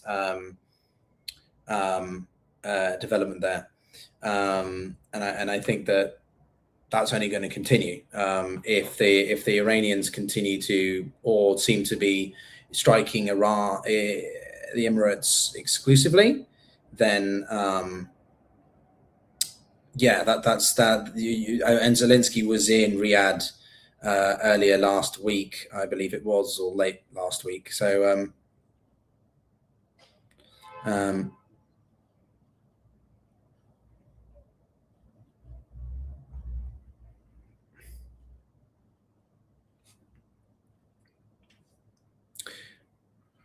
so it's confirmed. The White House has confirmed that the talks will be led by JD Vance on Saturday.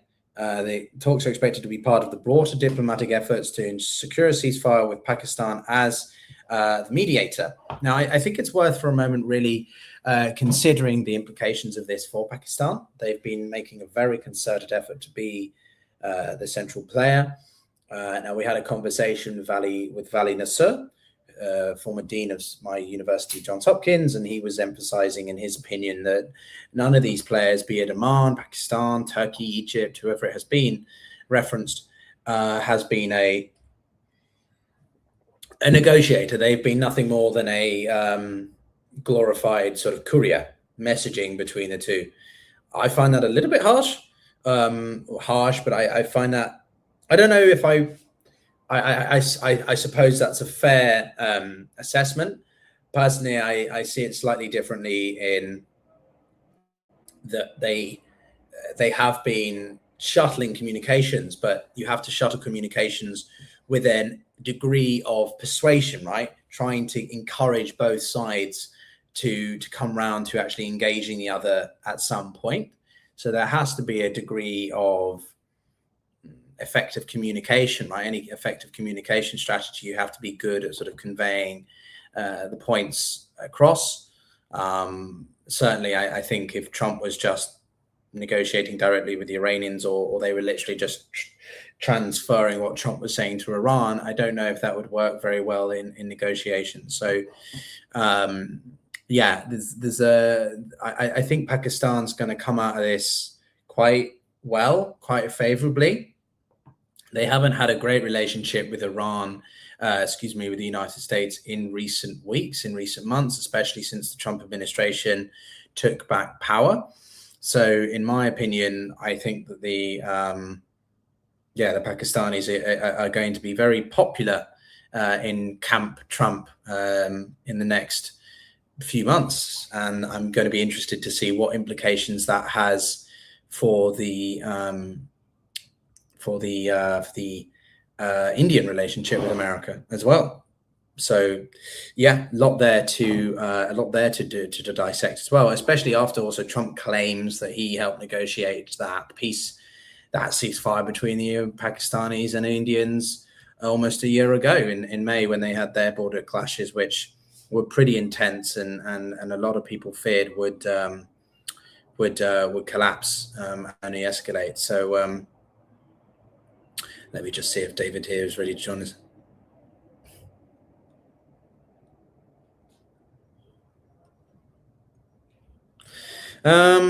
People seem to be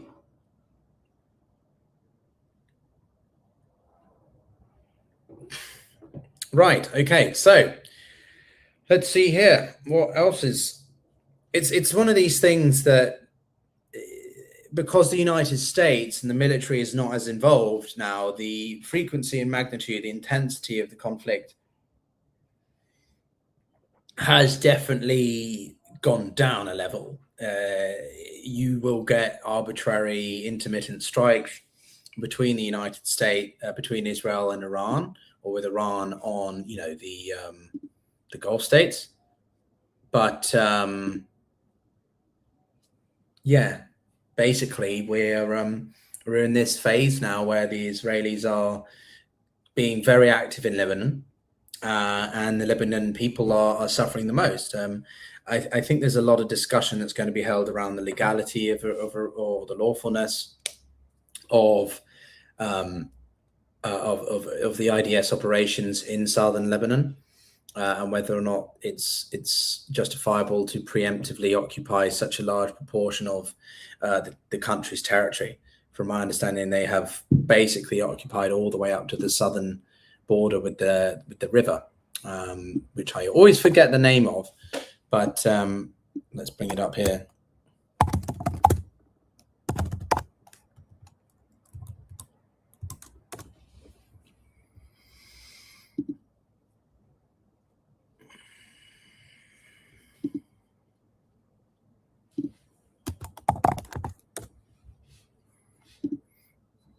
Okay, so this is now this is according to Al Jazeera, which I will be transparent is obviously heavily critical of Israel, and frames the situation in a particular light. But I thought this graphic is quite good. So if we share, I can add that to the stage. Great. So that's the map. But let's go to this one. That one. This one. That one. Share this tab. Yeah. So this has been in the past couple of weeks, basically. The IDF decided to launch a significant ground offensive into southern Lebanon. I mentioned Bekaa in the Bekaa Valley earlier. That's where some of the biggest operations have occurred. And as Netanyahu said, since the pager operation, these biggest strikes, so over 250 fatalities now just in and around that area primarily. But the biggest on the ground operations has been in and around southern, all the way up to the Litani River. I always forget the name of the Litani River, but also further. So this area here is what the Israelis have ordered the Lebanese to evacuate to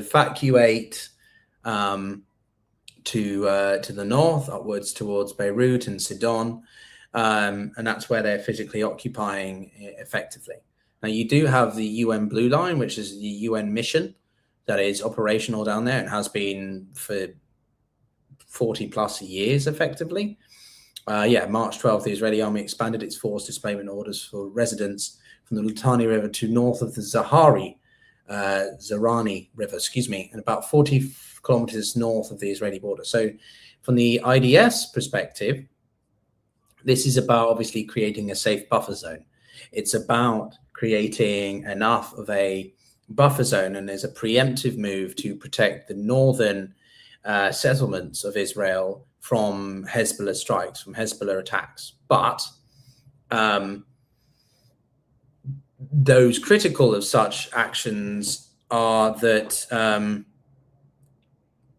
it leads to a form of the Golan Heights, that Israel just simply sits there and never relinquishes that territory.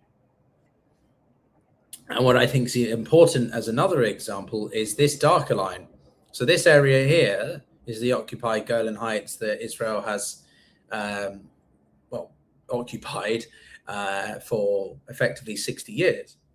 This darker line is the buffer zone that they established after the ousting of Bashar al-Assad late in 2024, when he was ousted by the HTS and obviously Al-Jani and the groups that now run the country effectively.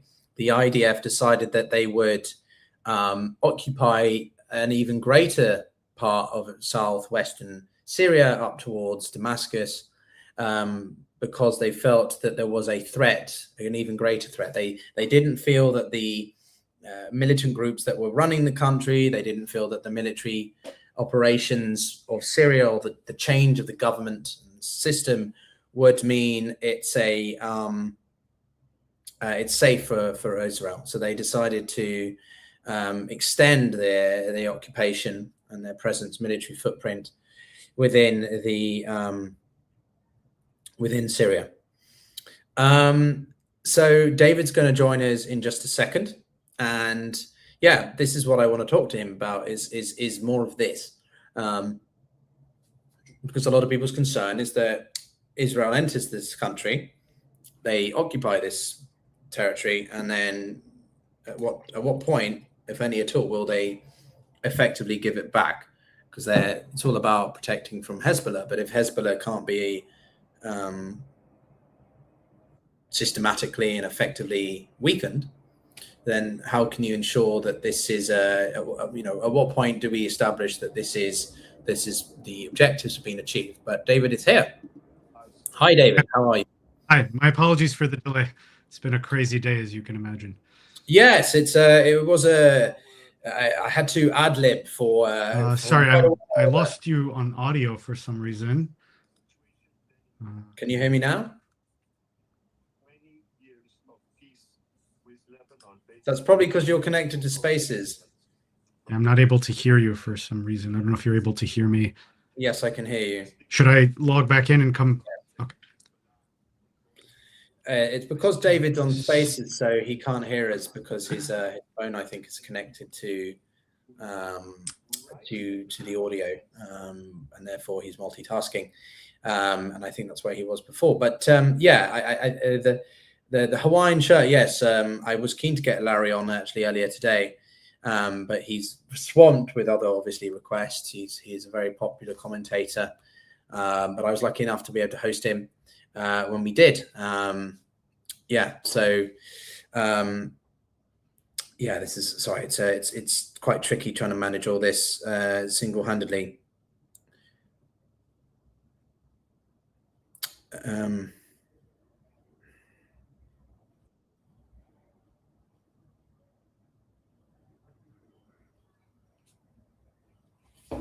Right. Hi, David. Can you hear me? Now I can. Yes, perfect. Yes, it's because you were connected to Spaces. You need to remove yourself from that if you want to be on the live stream, because it uses your audio and your phone. Sure. But it's great to meet you. I have been talking for a good 45 minutes, so I'm a bit thirsty and parched now. But I'm very interested to get your thoughts on all the developments right now.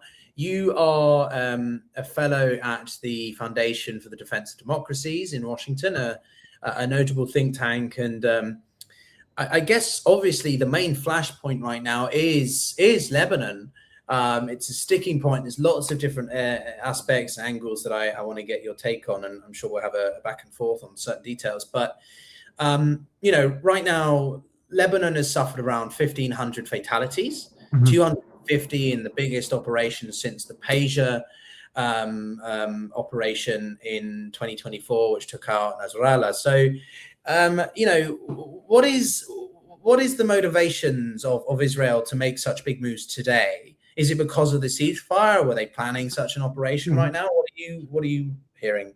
What's your thoughts? Well, what's interesting, you asked this because I'm currently editing a piece that I have to edit it backwards, because what I said there, and I'd written this piece about a week and a half ago, that once the Iran front went silent, however it went silent, based on Israeli statements, based on Israeli moves in Lebanon, it was always predictable we were going to see this escalation in Lebanon. Now, I initially thought you'd see a ground incursion immediately, but I think the Israelis are continuing to soften up the territory, so to speak, when it comes to Hezbollah's assets ahead of that ground invasion. So I think what we had seen from March or when the war started in Iran, the primary focus, and there was a report in Axios, I think early on after the Lebanon front had opened up, the Prime Minister Netanyahu had given a directive to the IDF to continue prioritizing the war in Iran. And I think there are two reasons there. Obviously, first, Iran is the bigger threat, if not the more immediate threat, to the Israeli home front in terms of the ballistic missiles and so on.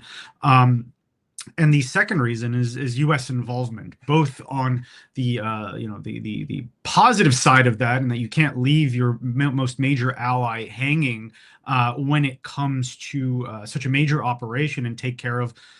I would disagree that Lebanon is a side theater, but the perception in American and Israeli military planning was that it was a side theater. And second, because the Lebanon war, I don't think there's an inherent clock that's running down on it, right? Whereas with Iran, from the outset, it was always obvious to anyone, including Israeli military planners, that they had their heads screwed on straight, that the Iran war couldn't last indefinitely, that it had a clock running on it, and that clock was not in Jerusalem, it was in Washington. So you need to accomplish as much as possible on the Iranian front before you turn full force to Lebanon. And look, the Israeli Air Force is powerful, perhaps one of the most powerful in the world, but it is a small air force overall. The Israeli army is small, and even a ground invasion in Lebanon would have taken away logistics and resources and military planning away from the bigger and more finite campaign in Iran.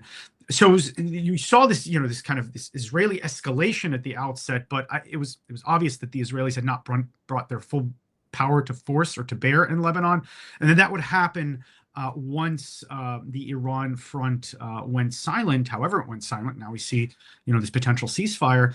That's on the Israeli side. On the Iranian side, again, this is Iran's Hezbollah. The war in Lebanon is against Hezbollah primarily, and this is Iran's most powerful proxy. This isn't just a theoretical thing. This isn't Hezbollah serves a practical Iranian need, in that if we look at all of Iran's regional expansionism over the past decades, right? Hezbollah was there first. Iraq, when we invaded Iraq, Hezbollah came in on our coattails to help build up the Shiite militias that now dominate, or predominate at least, in Iraqi national politics, and that killed many American soldiers. Yemen, building up the Houthis, building up opposition forces in Bahrain, and let's not forget, obviously, Syria. The Iranian regime had deemed that an existential threat to the regime at home, and Hezbollah was the first to fight there. So if you lose Hezbollah, you've lost a critical, if not the most critical actor in the resistance axis. So what Iran is trying to do now, they obviously can't make the Israelis stop in Lebanon. The Israelis conventionally have the upper hand, and they don't want to continue absorbing blows domestically. I think they're messaging to Washington that, hey, if you where the ceasefire with Iran seems to carry a lot of value for President Trump personally.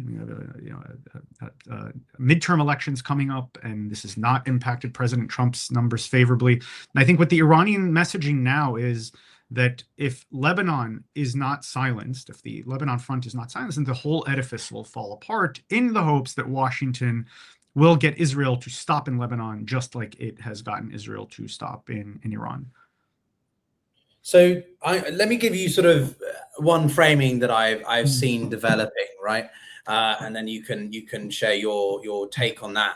But there's been a lot of back and forth about whether or not this was the war would eventually peter out between the US and Iran. It was pretty clear that the US government wanted a way to wind down, off ramp, change the overall circumstances, and I think that's because we've seen a shift over time over the claimed strategic / military objectives.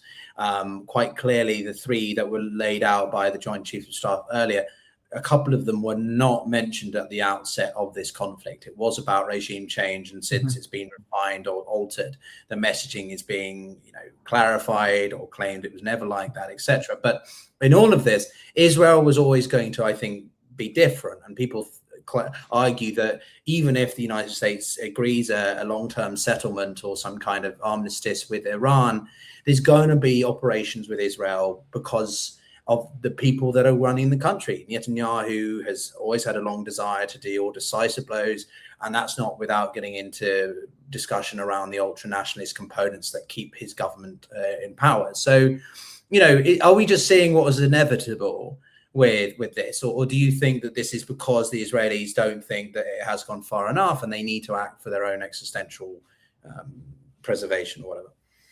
What are you saying when it comes to Lebanon, or when it comes to the Iranian? Lebanon, but also the few strikes that have been occurring over towards Iran, because there have been strikes to Iran as well. So my understanding is that it's not the Israelis, unless something has come in. I've been preoccupied with media. But my understanding is that it seems like the strikes that are going on in Iran were conducted by Mirage 2000 fighters, which the Israelis don't have in their arsenal, to the best of my knowledge.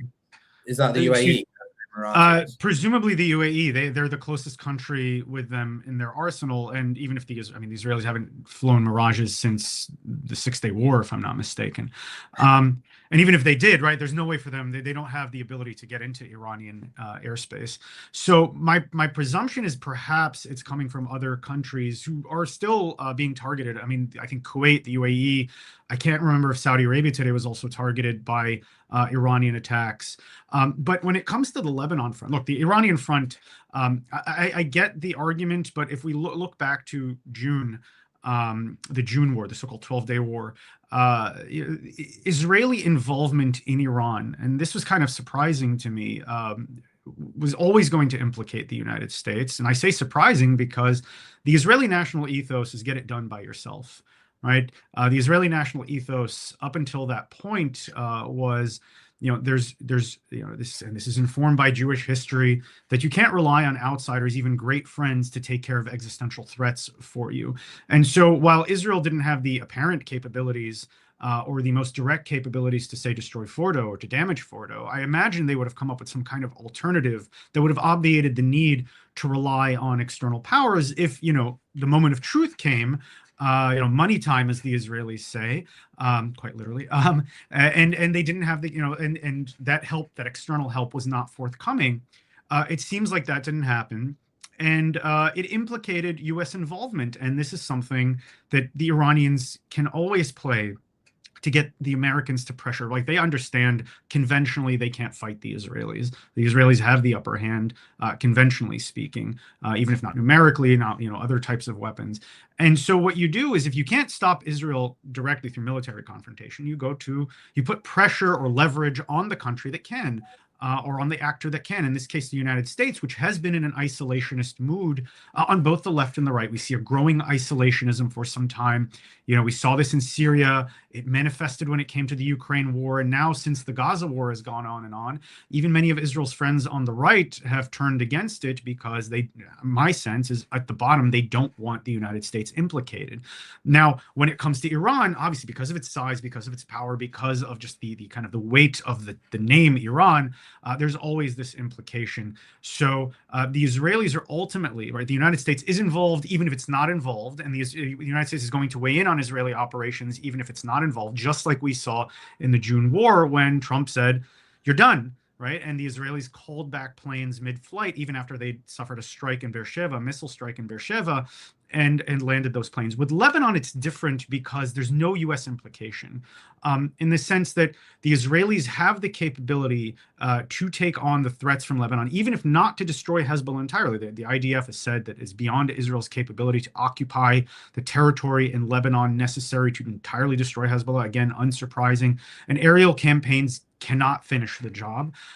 But there's no implication of U.S. involvement. And I think this gives Israel a lot more leeway. So while the two fronts are symbiotic from the Israeli perspective, they're also separate from that point of view that the United States is not going to put the brakes on this. And we saw this throughout this, the reignition of the third Lebanon conflict. This is, after all, a continuation of the war that started on October 8th of 2023, where Lebanese officials went to their previous interlocutor with the United States, Tom Barrack, and this is a report in Axios, and they said, we want direct negotiations with the Israelis, and it was misreported that they wanted peace negotiations. Really what they wanted was return to the status quo ante.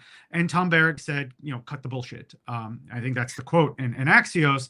He's like, unless you're going to act on Hezbollah, actually act, not words. I'm tired of words. Unless you're going to actually act, we're not interested. And we've seen that U.S. disinterest in what happens in Lebanon continue. And what Iran is trying to do now is get the United States interested in Lebanon, is trying to get the United States feel that it is implicated in the war in Lebanon and its continuation, while the Israelis are looking at this as, separate. And again, from another angle, is something perhaps most people tend to not realize, because of Hezbollah's linkage to Iran and its dependency on Iran, or upon Iran. Even if the regime were to fall tomorrow, Hezbollah would be able to survive because it was designed to survive past the regime. It would not remain the same organization. It would have to deal with a new reality, but it would survive. So the Israelis always looked at this as a symbiotic but ultimately separate front, and Iran is trying to couple them in its new permutation, if you will, of its unification of the fronts. So just to pick up on that last point then, as a comparison, as a comparative analysis, the decapitation strategy that was undertaken by both in Iran has not yielded the intended or perhaps most optimal results, right? You can argue that you've taken out a large proportion of the political leadership of the Islamic Republic. However, the IRGC is largely still, fully functional, to be honest with you. You've lost a few senior officers. The Artesh, the Besieged movement, still largely untouched. The judicial system, the security forces, i.e. the police and so on, all these factors still remain. So if you're not going to see an effective decapitation strategy against Iran, how can we guarantee that an effective decapitation is possible against Hezbollah? So again, does Israel have to go? No, just to say, but how far does Israel have to go before we can sort of say that Hezbollah has been sufficiently incapacitated? Well, that's a good question. I think, look, when it came to Iran, those who imagined that the elimination of Khamenei or the senior officials alone would bring the regime to its knees were, I don't know, selling fictions, delusional, however you want to put it. This is a regime that has been around for 50 years. It came in a country that has experienced regime change. I mean, the Pahlavis whom they deposed came in having deposed the Qajars before them. So this is a country that understands regime change, and they put into power or put into place apparatuses like the IRGC, like the Basij, that would ultimately try to minimize the chances as much as possible, because nothing can be fully prevented, of this regime suffering the fate that it brought upon its predecessor, in which its predecessor brought upon its predecessor.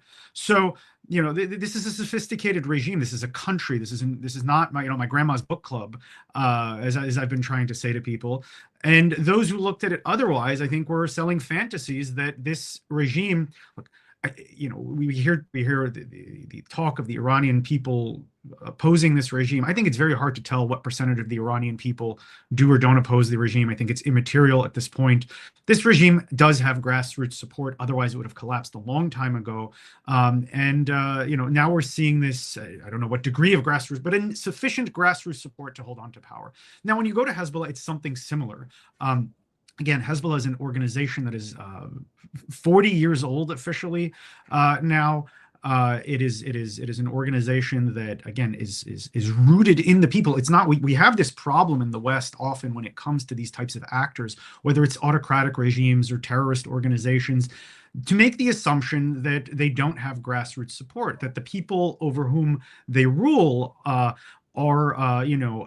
would-be Americans, over whom these Martians have come and placed their rule. And if only you would degrade these Martians, these aliens, sufficiently, the people would rise up and oppose them. Except what we've seen when it comes to Hezbollah is, the support. Right? Why is this war happening to begin with in Lebanon? Not to go on too long of a historical tangent, but Lebanon was supposed to disarm Hezbollah. Even before this, but ultimately, in a concentrated manner, the international community passed Resolution 1701 in 2006, said, Lebanon, you have to disarm Hezbollah effectively. And this was based on Lebanese government proposal at the time, the 7 points of the Senora government. There were 18 years between Resolution 1701 and October 8th of 2023, when Hezbollah restarted the conflict, during which Lebanon did nothing against Hezbollah. Now, why?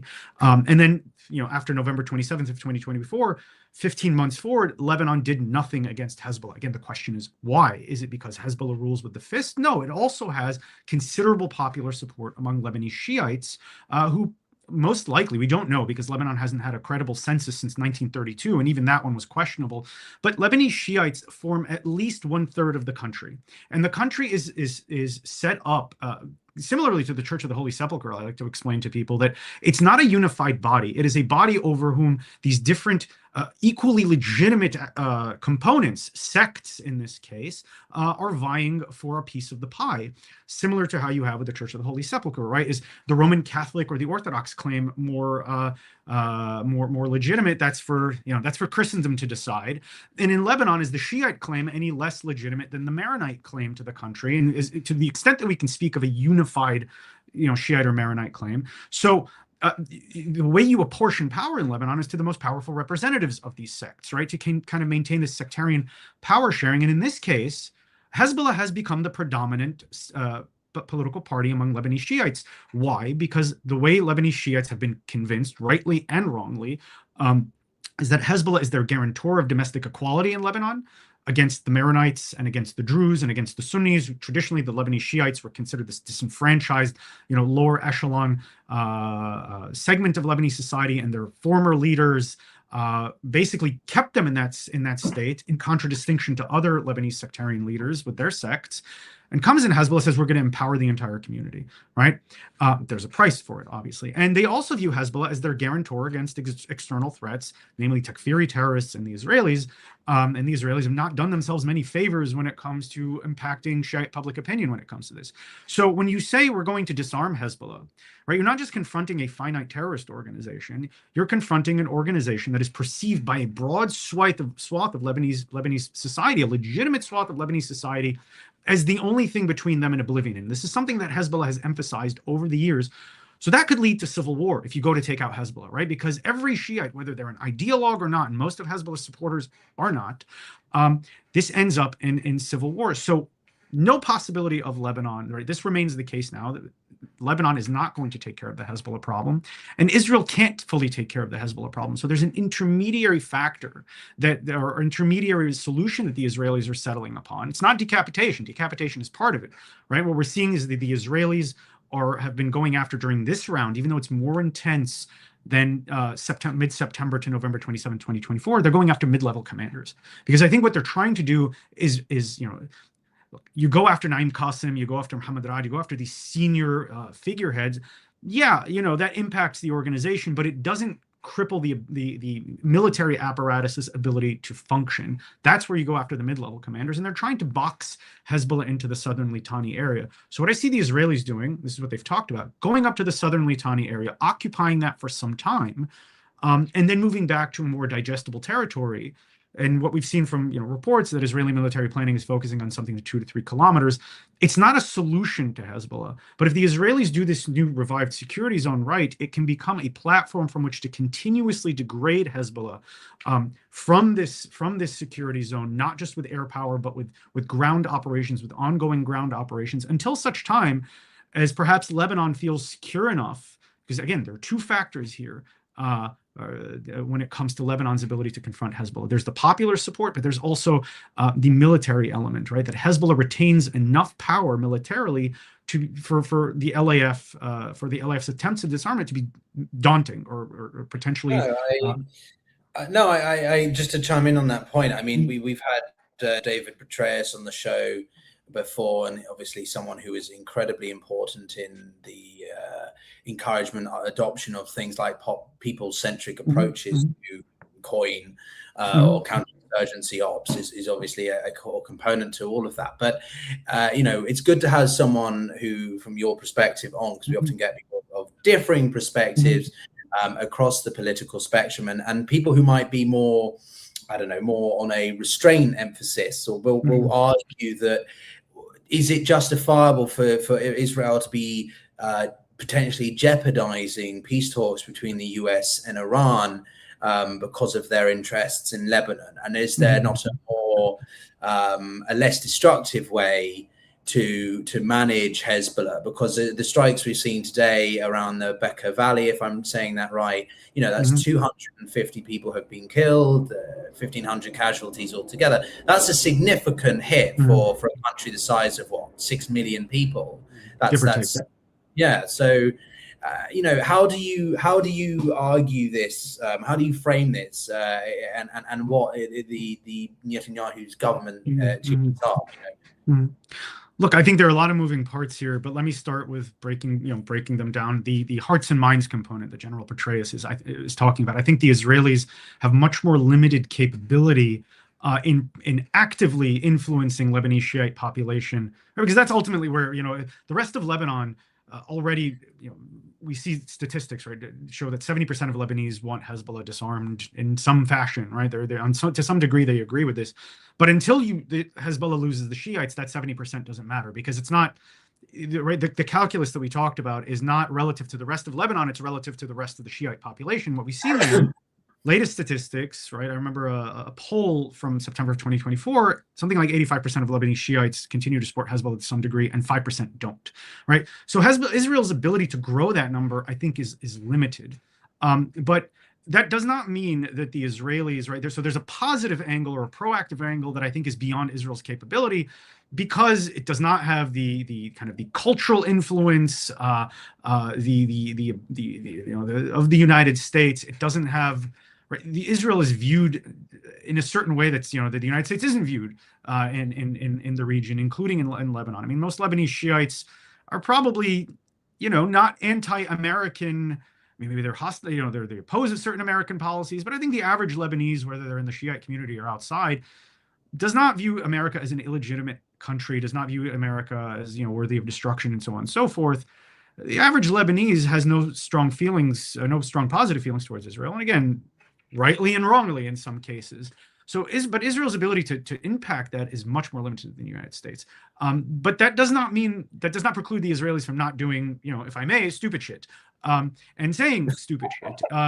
And this actually has impact on Israel's military operations and how it's perceived in the Shiite community and in the rest of Lebanon, right? We talked about how if you look at Hezbollah's supporters, only a core are ideologues. They're Khomeinists, they're religious, they're committed to the ideology no matter what. As you go out from that, most people are flexible, even if they're religious, even if they're not, right? They're flexible on the question of Israel. Maybe they hate Israel, maybe they don't like Israel, but they don't want to fight Israel.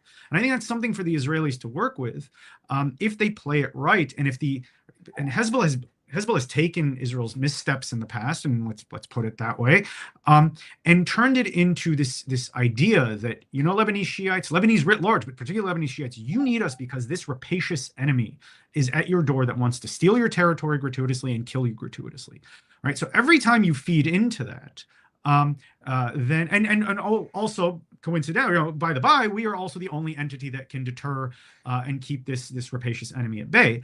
So to the extent that Israel feeds into that with statements like, annexing south of the Litani River, and the Israelis, look, there's the bombast of war that the Israelis are increasingly given to the growing Middle Easternization of Israel's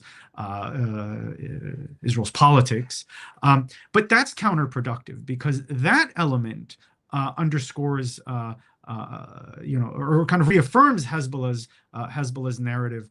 So, what the Israelis need to do, there's two elements here of breaking Hezbollah's resistance narrative, which is one of the primary fixtures of its ability to draw support from Lebanese Shiites. First, you need to show that Hezbollah is incapable of deterring Israel. So you don't do what you did in 1985 to 2000 or 2006 and not fight a war, right? You fight the war.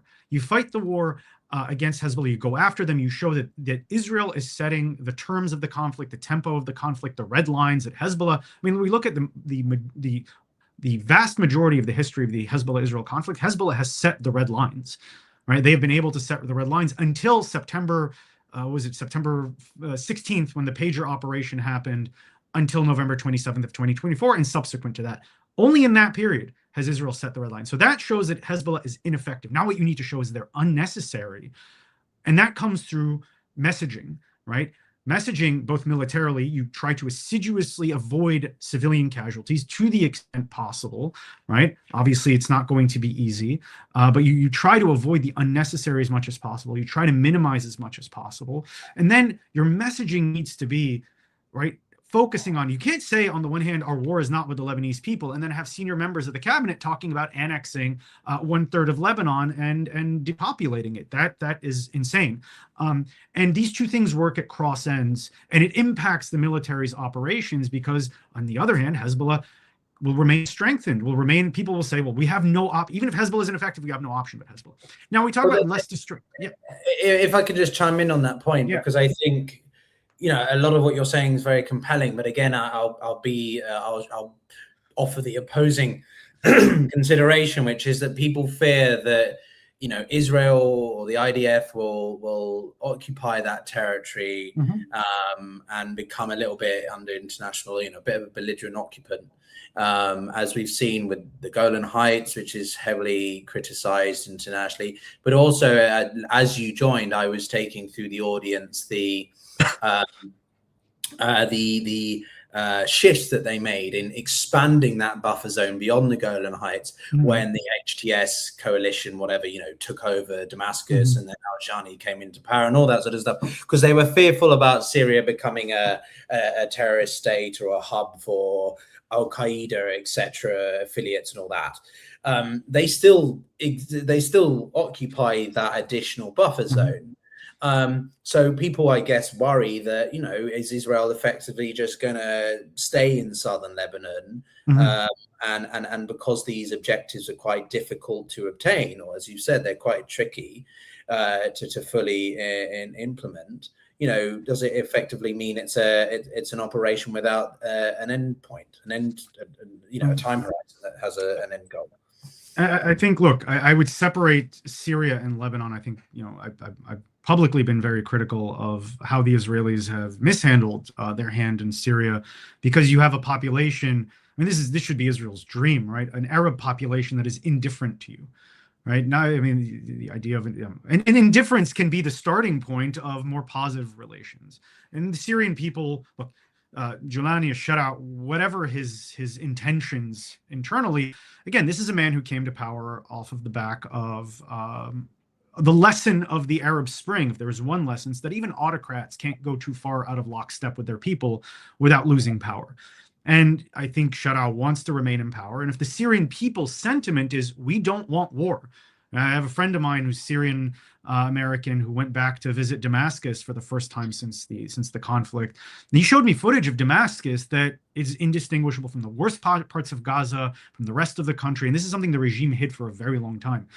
Syrians want normalcy. Syrians, and not to say the Lebanese don't, right? But you have an actor, and I think Shara, realizing that his head remaining firmly attached to his shoulders depends on, the Syrian people believing that he also wants normalcy. So again, whatever his intentions, I think there was a way for the Israelis to handle that assured the Syrian people, again, that they're not trying to fragment up the country, that they're not trying to play the ethno-sectarian game in the country, and that would not turn the overwhelming majority of Syrians who are Syrian Arab against them and let them and lead them to perceive that, Israel is trying to strangle their first chance of hope in 70 years, if not more, in its infancy. Now, when it comes to Lebanon, look, you have an active actor in Lebanon. I think most Lebanese realize this is a distinction, right? The Syrians can look and say, we got rid of Assad. We got rid of the Iranians. We're not bothering you. We're not thinking about you. We don't want war with you. Why are you here?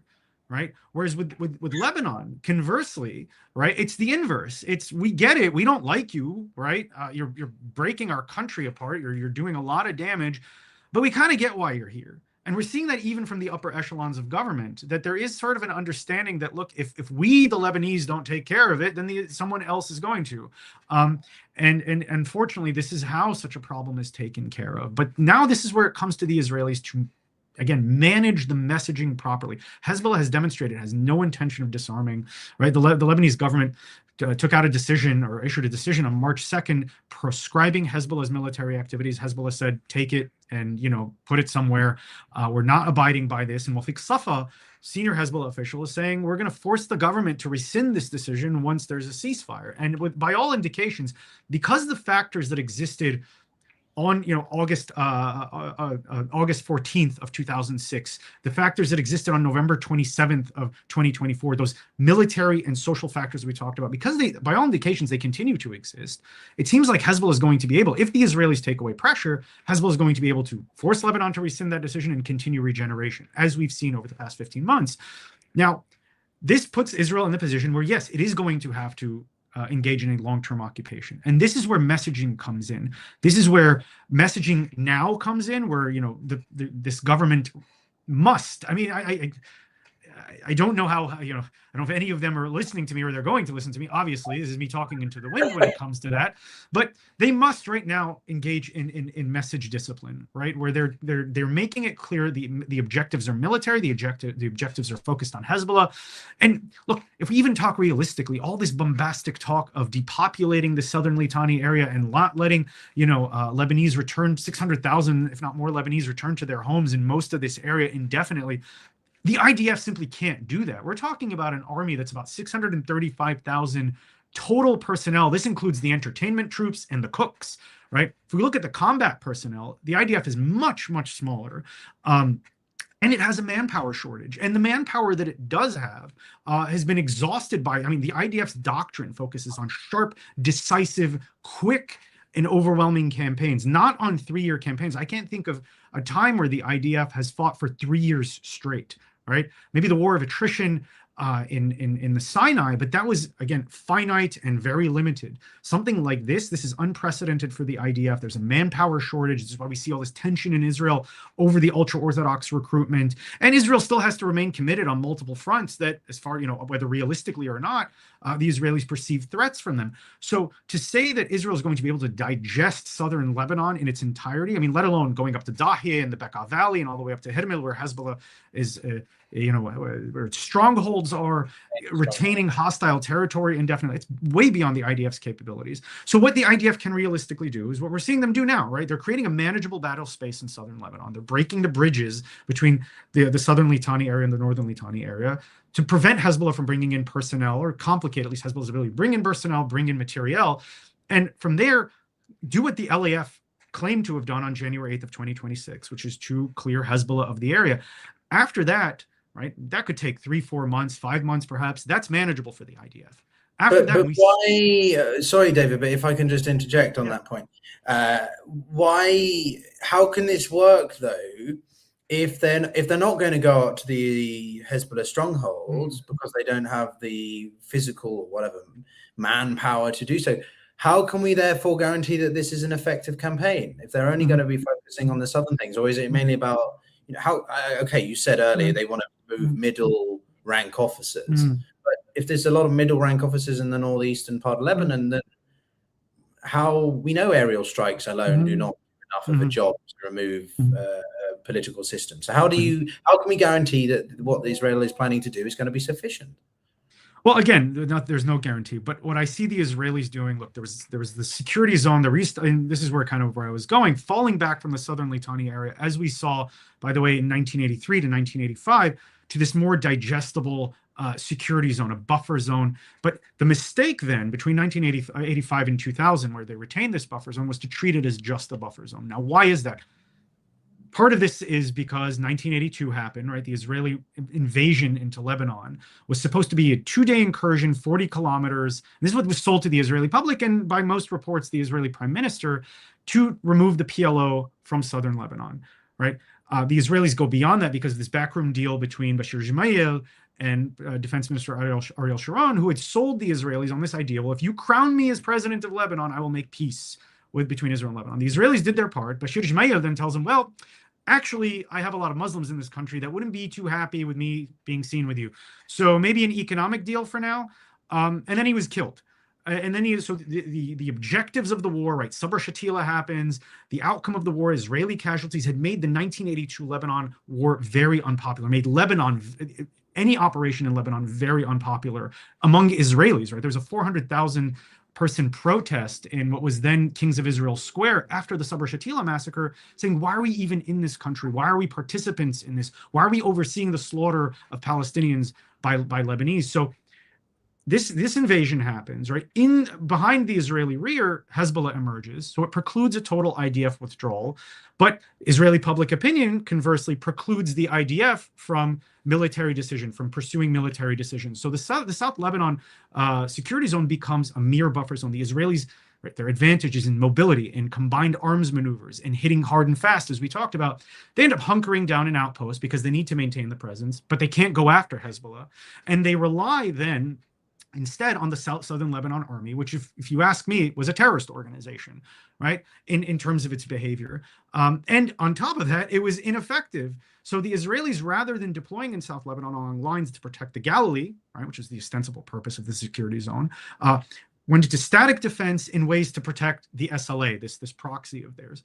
Now, this security zone can be done differently if there's no reliance on local Lebanese, and I think that's going to be the case. And again, if it is not just a buffer zone, if Israel takes a digestible part of Lebanese territory, uses that as a buffer zone, but not only that, but from there continues to launch raids, ground incursions, the operations that we've seen that Hezbollah can't withstand when it comes to Israel, also with ongoing standoff firepower operations. Like if I see the Israelis doing this correctly, I actually put out a tracker on Longwar Journal that's been following every Israeli operation, every Israeli action from the date of the ceasefire until it broke down on March 2nd. And what you see is along the blue line, right, in this kind of this call it a military targeting zone, evacuations or whatever, kill zone. There's been ongoing policing operations, patrols, incursions, sniper fire, quadcopters, right, drone strikes. Basically, any movement that the Israelis don't like, they hit it. So if I were the Israelis, again, you move up to the Litani River, you spend the next 4 months cleaning it up. Then you take those policing operations and you move them. You don't keep your troops there, right? But you keep the policing operations at the Litani River, and anything that's suspicious, you hit with whatever's necessary. And from you have the ongoing airstrikes and targeted killing and strikes on Hezbollah's assets. You can intensify those.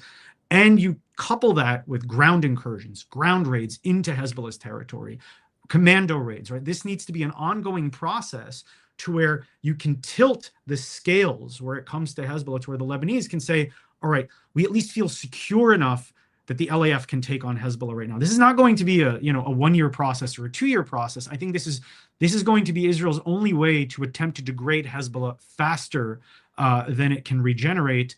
And I see them going not just for, again, standoff firepower, but coupling that with using this security zone as a launch pad for ground incursions. More limited ground incursions, but ground incursions nonetheless. So we're going to be joined by our next guest in a few minutes. So I'd love to get your take, a quick take on a couple of forward-looking items. Firstly, you mentioned the United States and that this should be within their interests to get involved. Mm-hmm. Would they really? And in what capacity? Primarily through a sort of logistical form, or would they actually send special forces? Would they be bombing campaigns? Like what role do you think the US could get involved or should get involved? Oh, so no, it's in the U.S. interest, but the United States should absolutely not get involved. And I say it's in the U.S. interest because Hezbollah has primarily put the United States as its number one enemy, right? The way they describe Israel is a forward military base. It's a tool of the United States in their narrative. And Hezbollah says this in their 1985 open letter, that every war and every confrontation in which Hezbollah engages is measured against this, its yardstick is this grand confrontation with the United States. And we've seen them put this into action, both with their attacks in Lebanon and, their attacks against U.S. assets, their ability to kind of raise up Shia militias that are loyal to Iran, to pressure the United States in the region, to expel ultimately the United States from the region, not just our forces. They want the total elimination of American presence from the region. And again, this isn't some comical claim that, they want to nuke the United States. What I think they want to do, right, they have this alliance with other countries like Russia, like North Korea, like Venezuela. We'll see how Venezuela works out, but China, that all have an interest in the degradation of U.S. hegemony, right? And so if you can push the United States out of a resource-rich and critical region to trade, critical allies like the Middle East, you've weakened the United States. And from there, with these other allies, you can push the United States out of these respective regions. So we see the Iranians working with the Russians when it comes to Ukraine. Then it's no longer Washington that's dictating to Tehran. Ultimately, this alliance in down the line can ultimately dictate to Washington. So, and Hezbollah is the tip of the spear of this grand Iranian regional project. So that's why I say there's a primary U.S. interest, both because Hezbollah has put us more than the Israelis in their crosshairs, and because they've acted both militarily and in other ways to eject us from the region. We shouldn't underestimate Hezbollah's activities that aren't kinetic against U.S. interests in the region. And well, if I'm saying this is a primary U.S. interest, then why not U.S. involvement? because we have a partner that can take care of it, right? There's a reason why we give the Israelis $3.8 billion a year and all this joint training and all this supply, right? For them to be able to take care of the problems, to obviate the need for our forces to be on the ground. That's the utility of an ally. And the Israelis have the capability and the willingness to do it within Lebanon. So I think rather than, we should back this campaign in the right ways until we see a Lebanese option as well, a credible Lebanese option, and then we can back that as well. But insofar as one is lacking right now, this is all we have. And it obviates, again, it takes care of a U.S. interest without having U.S. involvement on the ground. I think the less U.S. involvement in the region, the better, if you ask me. We have allies that we arm, that we support, and they should be, we should back them to take care of the job rather than us being involved directly. Right. Yeah, I mean, that's a big picture take, isn't it? I've made this point a few times on the show. The argument that the war against Iran is part of a grand strategy to undermine China. Personally, I find that a bit far-fetched. I just don't think that the Trump administration has such a long-framed chess mind, to be honest with you. I mean, could be wrong. Or that thinks even now in grand strategic terms, yeah.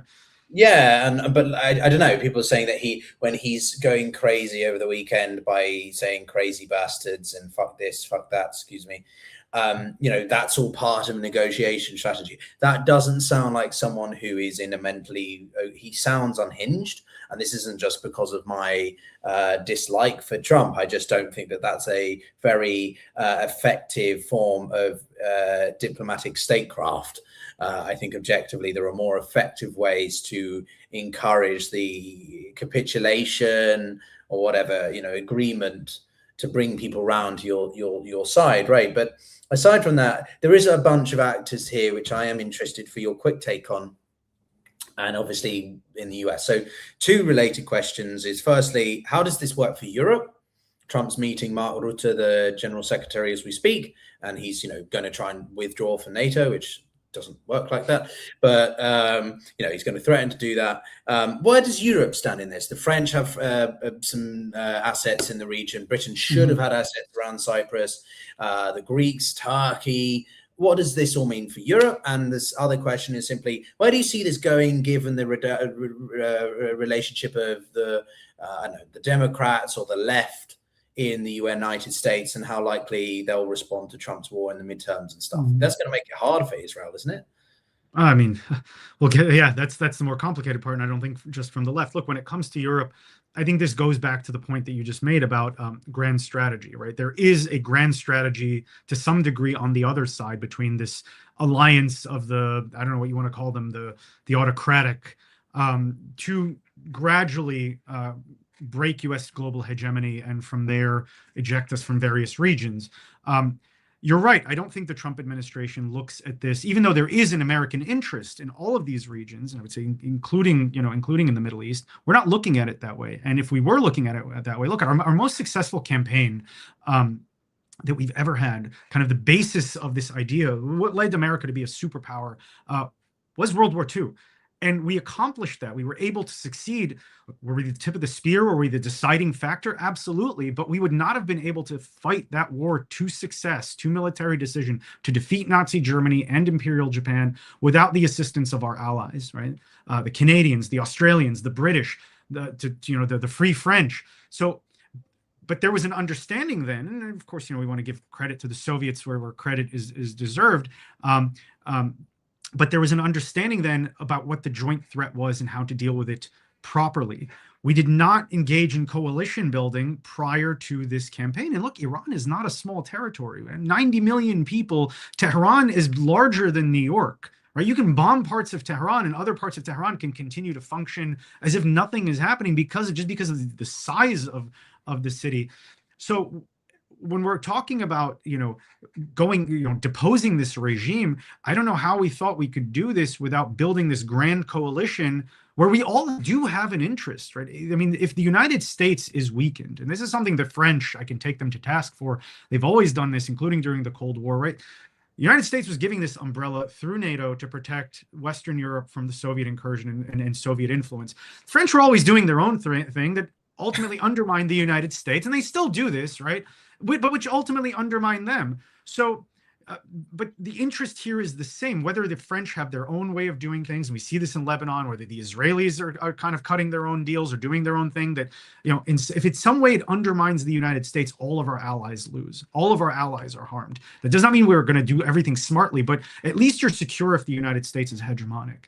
So impressing this upon our allies, taking the time leading up to this conflict to have built a coalition, at least, hey, Germany, you do this, France, you do this, UK, we need you to do this, where we are all working in concert. I mean, at least for God's sake, to have kept the Straits of Hormuz open, right?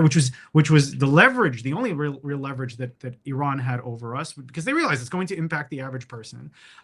So I think that was what was lacking here. It does not mean that the European interest isn't implicated, right? They're damaged just as much if our influence in the Middle East recedes, if Iran's influence in the Middle East rises, because they're part of our camp.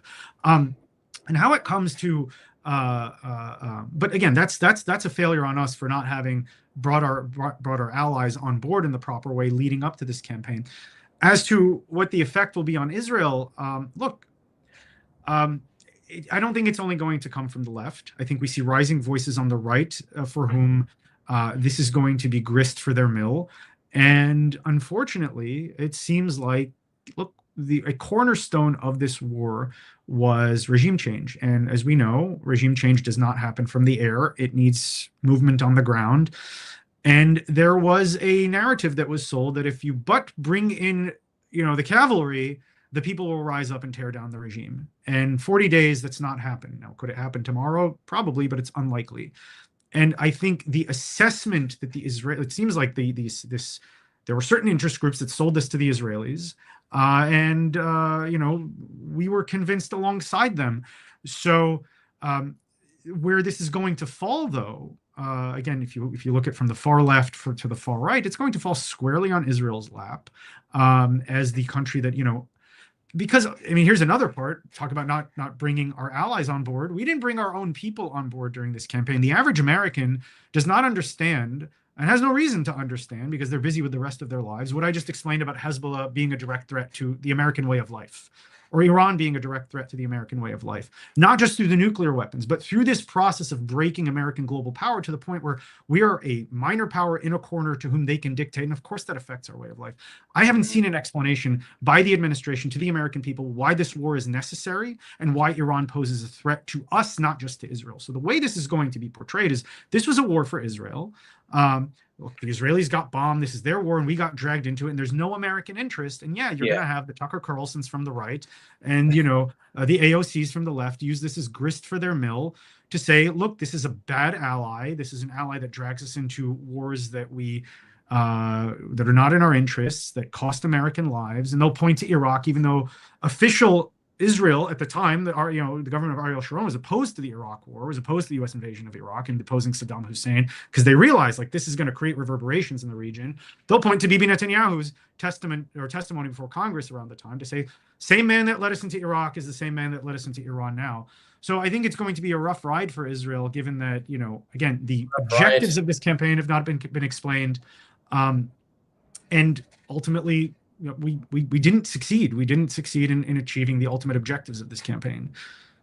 Wow, that's a stark point by which to draw a close to our great conversation here, David. It's really appreciate having you on for the first time. Be very keen to have you and some of your fellow colleagues at FDD back, or for the first time, bring some of the new colleagues onto the show.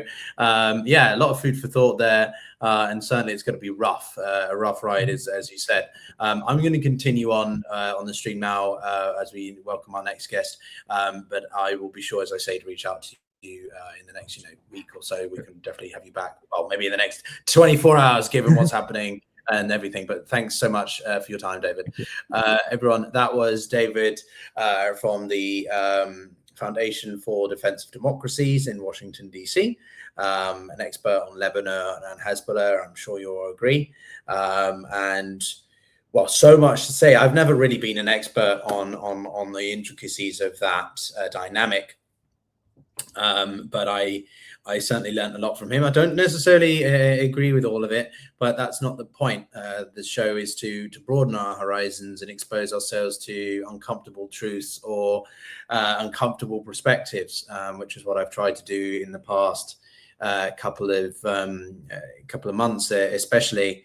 And I see we're joined here by Amir Hajani, who is a non-resident fellow at the Quincy Institute, and who we had on last week, I believe, when we had a bit of a sort of spontaneous three-way exchange, didn't we, Amir, with Daniel Boardman of the Daniel of the National Telegraph. But I did want to read a piece of information just before we get started, because it looks like Trump may have released a statement of some form. Now that I'm trying to find it, I can't find it. Obviously, that's how it works. But it looks like, yeah, he may have made some points. Let me just see here if I can find it. But Amir, I mean, just whilst we get started, really, a lot is moving today. We're seeing a lot of activity around Lebanon. Over 250 people have been killed. It's the biggest operation, or biggest such operation, the Netanyahu's claimed since the Pager move, which took out Nasrallah in September of 24. So, you know, I appreciate if you're not explicit and expert on Lebanon, on Hezbollah, but how do you look at that front in the broader context of what's happening with Iran and the US and ceasefire? Well, I don't know if we even have a ceasefire anymore, because I think the White House is backtracking on the basis that Iran had agreed to ceasefire.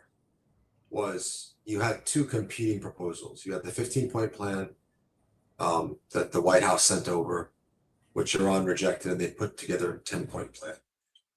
President Trump, in his tweet yesterday announcing the ceasefire, he said the 10-point plan was the basis of the discussions that would take place between the United States and Iran. He sort of couched it in some other bombastic language, but he mentions the 10-point plan. Now the White House is saying that that plan is unserious and President Trump threw it in the garbage, and there's a new 10-point plan that President Trump was referring to. I'm not sure what that new 10-point plan is.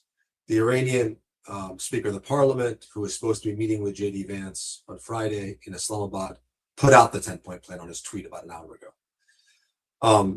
One of the points in the plan, getting back to your question, was that all theaters, to include Lebanon, would stop fighting.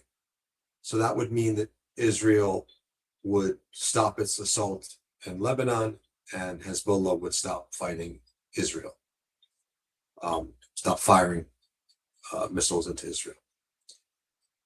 Obviously, that memo didn't get to Tel Aviv, because this morning they launched an onslaught on Beirut. And I think the Iranians have said, as well as there seems to be, I should say, parentheses to that as well, some attacks on Iranian energy installations in the Persian Gulf. Whether those attacks were by Israel or the UAE, still don't know. Both sides are claiming they didn't do it. But these are not the things that happen in a ceasefire, right? Well, from my understanding, Israel wasn't involved in the original, the first any sort of noise that I heard about it was from one of the broadcasters, I think Channel 12 or something like that, you know, stated that Israel had not been involved in the establishment of this ceasefire. So what is Netanyahu acting out of spite for this? Is he trying to derail this peace process, the ceasefire, because it's not within Israel's interest? I think what, obviously I'm not Netanyahu's head, but I can sort of, what I can gather is fighting Lebanon and dropping bombs on Beirut are easier for him than dropping bombs in Tehran. Because he drops bombs in Tehran, Tehran fires back. And also there's global geopolitical implications to that. Straits of Hormuz are shut down. Iran fires into the Gulf states' energy infrastructure. Iran has much greater reach to cause damage, not just to Israel, but to the global economy. And the whole world then points fingers at Israel saying, you're not abiding by this. With Lebanon, he can sort of drop as many bombs as Lebanon as he wants. And there's very little repercussions to the global community, right? Because Lebanon and Hezbollah don't control the Straits of Hormuz. They don't really control anything.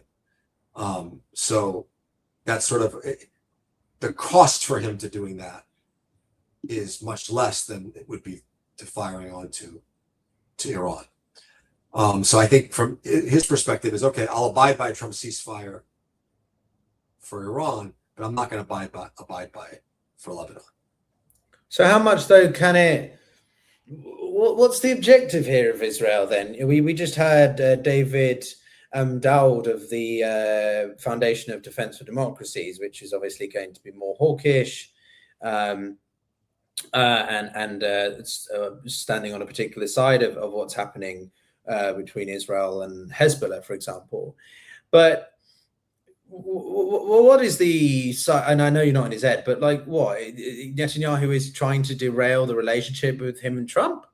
Because I can't see this being a great decision for him. Trump's obviously gotten a bit exasperated.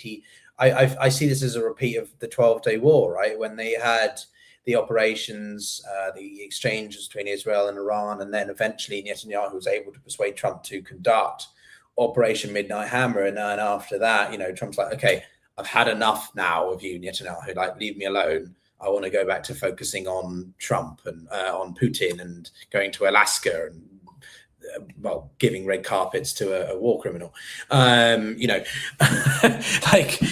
is this what he's trying to do again? Is he just trying to persuade Trump this is within your interests to keep the war going? It's deeper than that. On the surface, it could be that. I think it looks at Israel. Israel's failed strategically in its objective. It sold Trump on a vision of regime change within a week or two, sort of decapitation of the senior leadership, fragmentation of Iran at low cost, and Iran wouldn't control the Straits. None of that happened. Yes, Iran took blows, but Iran comes out of this, even if this ceasefire is broken, by the way. Iran, the real nuclear option for Iran isn't the enriched uranium. It's the Straits of Hormuz. That's their insurance policy, right? That's what they've gained from this war. And I think for Israel, this was his last gasp to find, essentially, I hate to say it, a stooge like Trump who went along with this sort of cockamamie scheme that for the last 47 years, other presidents said, yeah, we're not going to do that. We know you want to do that. We're not going to do that. Because they knew that this would be the repercussions. Right. So I think it's interesting because just again, as an example, David earlier was equally critical that the decapitation strategy by Israel and America has not been successfully carried out. I made this point. I'll just lay it out again for you, and you can, pick it apart if you want. But, an effective capitation strategy means the political leadership is taken out, but not just the political leadership. You've got to reduce them. You've got to remove the military system. You've got to remove the security forces, the police, etc., law enforcement, and you've got to remove the judicial system, right? You've got to effectively incapacitate all of those elements, and they haven't done that. And so Israel is like, well, we haven't done that with, we sort of done that with IRGC, or sort of done that with the Islamic Republic, but now we're going to go after Hezbollah as well, in a country that's already been on the receiving end of what? I think Israel they think that Iran is Hezbollah or Hamas. Iran's a nation state with depth and 92 million people. And it has a government and a military apparatus that is many, many layers deep. This isn't taking Nasrallah out or taking the supreme leader out. In fact, I would argue taking the supreme leader out, actually, he was a restraining factor on it. Once he was gone, and the leadership, the aging leadership of the IRGC that was taken out in the first week of the war, the young guns, the young Turks have come into play. And these guys are itching for a fight with Israel. They didn't want a ceasefire in the 12-day war. I'm not sure they want a ceasefire now, because they feel that they can hammer Israel. That they feel that Iran can take those blows and keep firing back. And I would argue that if the ceasefire is broken or doesn't hold, which I don't think it will, over time, Israel's going to run out of interceptors. The damage to Israel is going to be so much greater than what it's been over the last month. And I think that's what this young cadre of zealous IRGC generals want. They want to show the world and Israel that they can do this kind of damage to Israel. So I think this is something that, you know, the FDDs and the UANIs, well, we could just take these guys out, and it doesn't. I don't think that analysis is proven faulty and wrong, right? Mowing the lawn in Hezbollah and Hamas is much different than Iran, you know, with its geography and population. You know, well, you know, no, I mean, look, I'm very conscious of what Lebanon has been through in the past few years. Now, people from those institutions, communities, you know, that you've referenced, might well argue that this is a necessity, or that Lebanon has had time to deal with Hezbollah on its own. But they never did. And so Israel, because of its need to protect itself, the existential threat, these sorts of points the IDF may well frame, they have to do it. Do you think that that's a weak argument? Do you think that the Israelis, that Lebanon can't have done anything against Hezbollah? Well, I'm 49 years old. Most of my life, 30, Amir. Most of my life, Israel's been invading Lebanon, right? Most of my life, Israel's had airstrikes in Lebanon. Every time that this happens, over time, Hezbollah wears down Israel. In 2000, after 18, 19 years, they packed up and left. They started again after. And by the way, I'm not saying that they're wrong about their analysis of Hezbollah, you know, but Hezbollah made a tragic error after the Hamas October 7th tragedy, launching missiles into Israel. You know, that proved to be, you know, unwise. That being said, Israel thought that, okay, we took care of Hezbollah afterwards and Nasrallah. It seems not to be the case. They regrouped, and they're going to continue to regroup because they're always going to resist, no matter what Israel does in Hezbollah, and no matter what Israel does in Lebanon. There's going to be this resistance force in Lebanon that builds back up again and pushes back. And so Israel's going to be in a quagmire in Lebanon, as they've always been. They've always been in this quagmire in Lebanon. They're going to get bled. They're going to bleed there like they've been bleeding for the last 40 years in Lebanon. Israel, by the way, hasn't finished off Hamas in Gaza. Hamas is still in control of the core areas of Gaza. So, you know, I think on all these fronts, yes, they've had military success. They've weakened these organizations, but at great costs, and I don't think they've achieved their strategic objectives. Yeah, I mean, again, I asked this question to a couple of other people in the past days, and it's obviously something that I think a lot of people are concerned about, which is, territorial acquisition or unintended or intended occupation, right? In international law, you have that concept of belligerent occupancy. And in the case of Syria, the Golan Heights have been occupied for the best part of 60 years almost.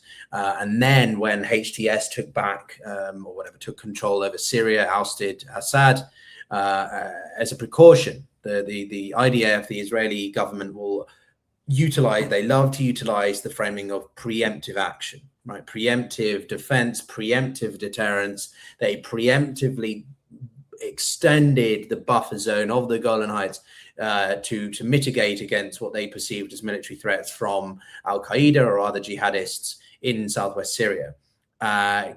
Since then, clearly that hasn't happened. Not saying it couldn't, but the immediate threat or perceived threat in Syria hasn't materialized, but they haven't left the buffer zone.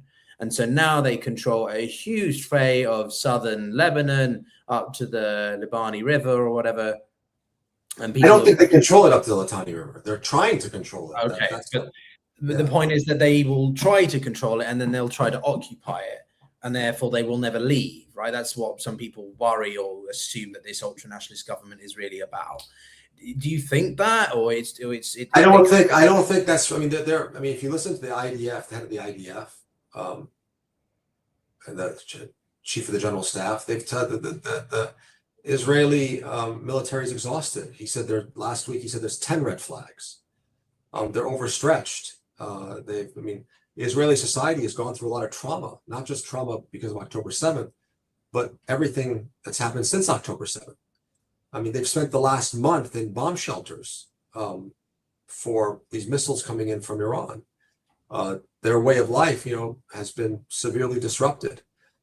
I'm not sure that they're going to try. They may try to occupy southern Lebanon, the same way the United States tried to, push up in Vietnam.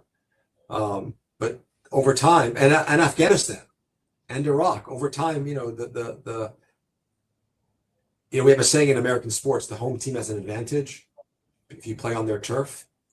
The same thing. It's not a strictly American term. That's what I have written. In the pitch in the UK, when you guys in the Premiership, right? Yeah. You're playing at Old Trafford. Okay, that's revealing who you support. Okay, Old Trafford. Okay, interesting. Anyway, same thing in when it comes to geopolitics and warfare. The Lebanese, whether it's Hezbollah, Lebanon, in the south, they're going to fight for their land, and they're going to fight the occupier. They're not going to just lay down. Over time, they'll bleed them. That's what they did, from 1982 to 2001. Incidentally, it was Netanyahu who took Israel out of Lebanon right before 9/11. So I just don't see it as a winning strategy for that. It may be effective right now in killing a lot of Lebanese and scaring Hezbollah or intimidating Hezbollah, but I don't think in the long run it's going to be effective, because in the long run, occupation is never really effective. So let's briefly shift to the ceasefire more broadly, right? There's a lot of claims I've just seen on X here. JD Vance, who was apparently critical in the final push to get this ceasefire over the hill. He's repeated the same statement earlier today that the Strait of Hormuz has seen an increase in traffic, despite all maritime tracking outlets reporting Wednesday has seen the lowest number of ships crossing the strait in April, right? So that, I think, is a good symbolism of the divergence, if you like, or just sheer contrasting rhetoric coming out of Tehran, coming out of DC, let alone obviously Tel Aviv, if we want to include them. But, has, in your opinion, the ceasefire been violated? If so, are we going to see a return to what we've seen over the past 6 weeks? Because in theory, America's really the only power that's not been violating it. The Iranians have shot stuff. The UAE used mirages against Iran, it turns out now. Where's this going? What's going on? I don't mean to give you a lawyerly answer, but I'm going to have to. I don't know, because I don't know what's been agreed to, and I don't know what the source document they're referring to is, right? Iran refers to its 10 points. Up until yesterday, Trump had said that that was the basis, and many of the points have been agreed to. Now the White House is saying that those weren't the 10 points that Trump was talking about. There's a new set of 10 points. So we can't agree on which facts. We can't agree on the facts. Add a layer to that, which gives you the sort of the strangeness, if you will, of the times that we're in. We're living in a disinformation space, right? Everyone, it seems like Iran has Iran, the United States, the president, Israel are operating on their own set of facts, which they either perceive to be true, correctly or incorrectly, but then also rely on that, on their perception of those facts, to conduct warfare. So this is a very, very different world that we're in right now, because everyone is saying, no, that's not true. Here's what is true. So, and we're not able to sort of, it's hard to unpack that and point a finger and say the US or Israel or Iran violated the ceasefire, because I'm not sure that the three of them agree on what the ceasefire is. But this is the thing, and even I can see in the audience's reaction here that Lebanon was explicitly mentioned in the peace proposals, and actually let's take a further step back, right? We've had the 15-point plan from Trump and the 10-point proposal. I'm just calling those distinctions from Iran, and so which blueprint are we using? I incorrectly, I think at one point, thought that the primary blueprint was the 10-point plan. But it turns out that no, it was actually a combination of both to an extent. But one explicitly referenced Lebanon in point number one. Yemen, Lebanon, and Iraq are to see a cessation of hostilities, right? Then point two is a cessation of hostilities to do with whatever. And then the third one is around the whole conflict. They're all sort of basically the same point, cessation of hostilities in the Middle East, right, across all fronts. But the Trump administration and people in the comments here are saying that Lebanon was never explicitly mentioned. And the Trump administration have subsequently, in the past hours, shifted their position from agreeing with the Pakistani mediators to, no, actually, Israel's correct. Lebanon was never part of it. Right. So this is that's why I'm saying we're operating on, each party is operating on a different set of facts. And I think they're operating on a different set of facts that suits their agenda of how things should go forward. For Iran, Lebanon, it's right up there, as you said. Lebanon, Iraq, Yemen. Cessation of hostilities on all fronts, right? But the Trump administration, Israel saying, no, that was, that's not what's agreed to. So until, and that's why I don't know if there is going to be in the next hour, and maybe in the next minutes after we're done, the ceasefire could be violated. Iran could be shooting missiles again toward Tel Aviv, or vice versa. So I think it's very tenuous. I'm not sure it's going to hold for the full 2 weeks. I don't think Israel is going to abide by it, and I don't think if Israel doesn't abide by it, Iran will abide by it. I don't think that President Trump or the U.S. are able to restrain Israel. And so I think that, we're going to be right back to where we were yesterday. You think we're going to go back to the war that we've just had for the past 6-7 weeks? I think there could be periods in the next 2 weeks or 2 months that we could have that type of hostility break out again. Yes, I do.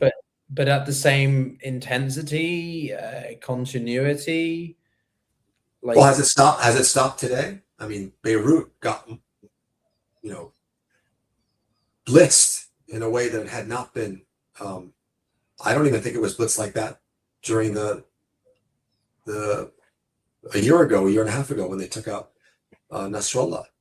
No, I know, but people argue that Lebanon is a separate entity, and therefore, the war between Iran and the US can be some sort of resolved, quote unquote, whilst Israel continues with what's happening in Lebanon, right? But then this morning,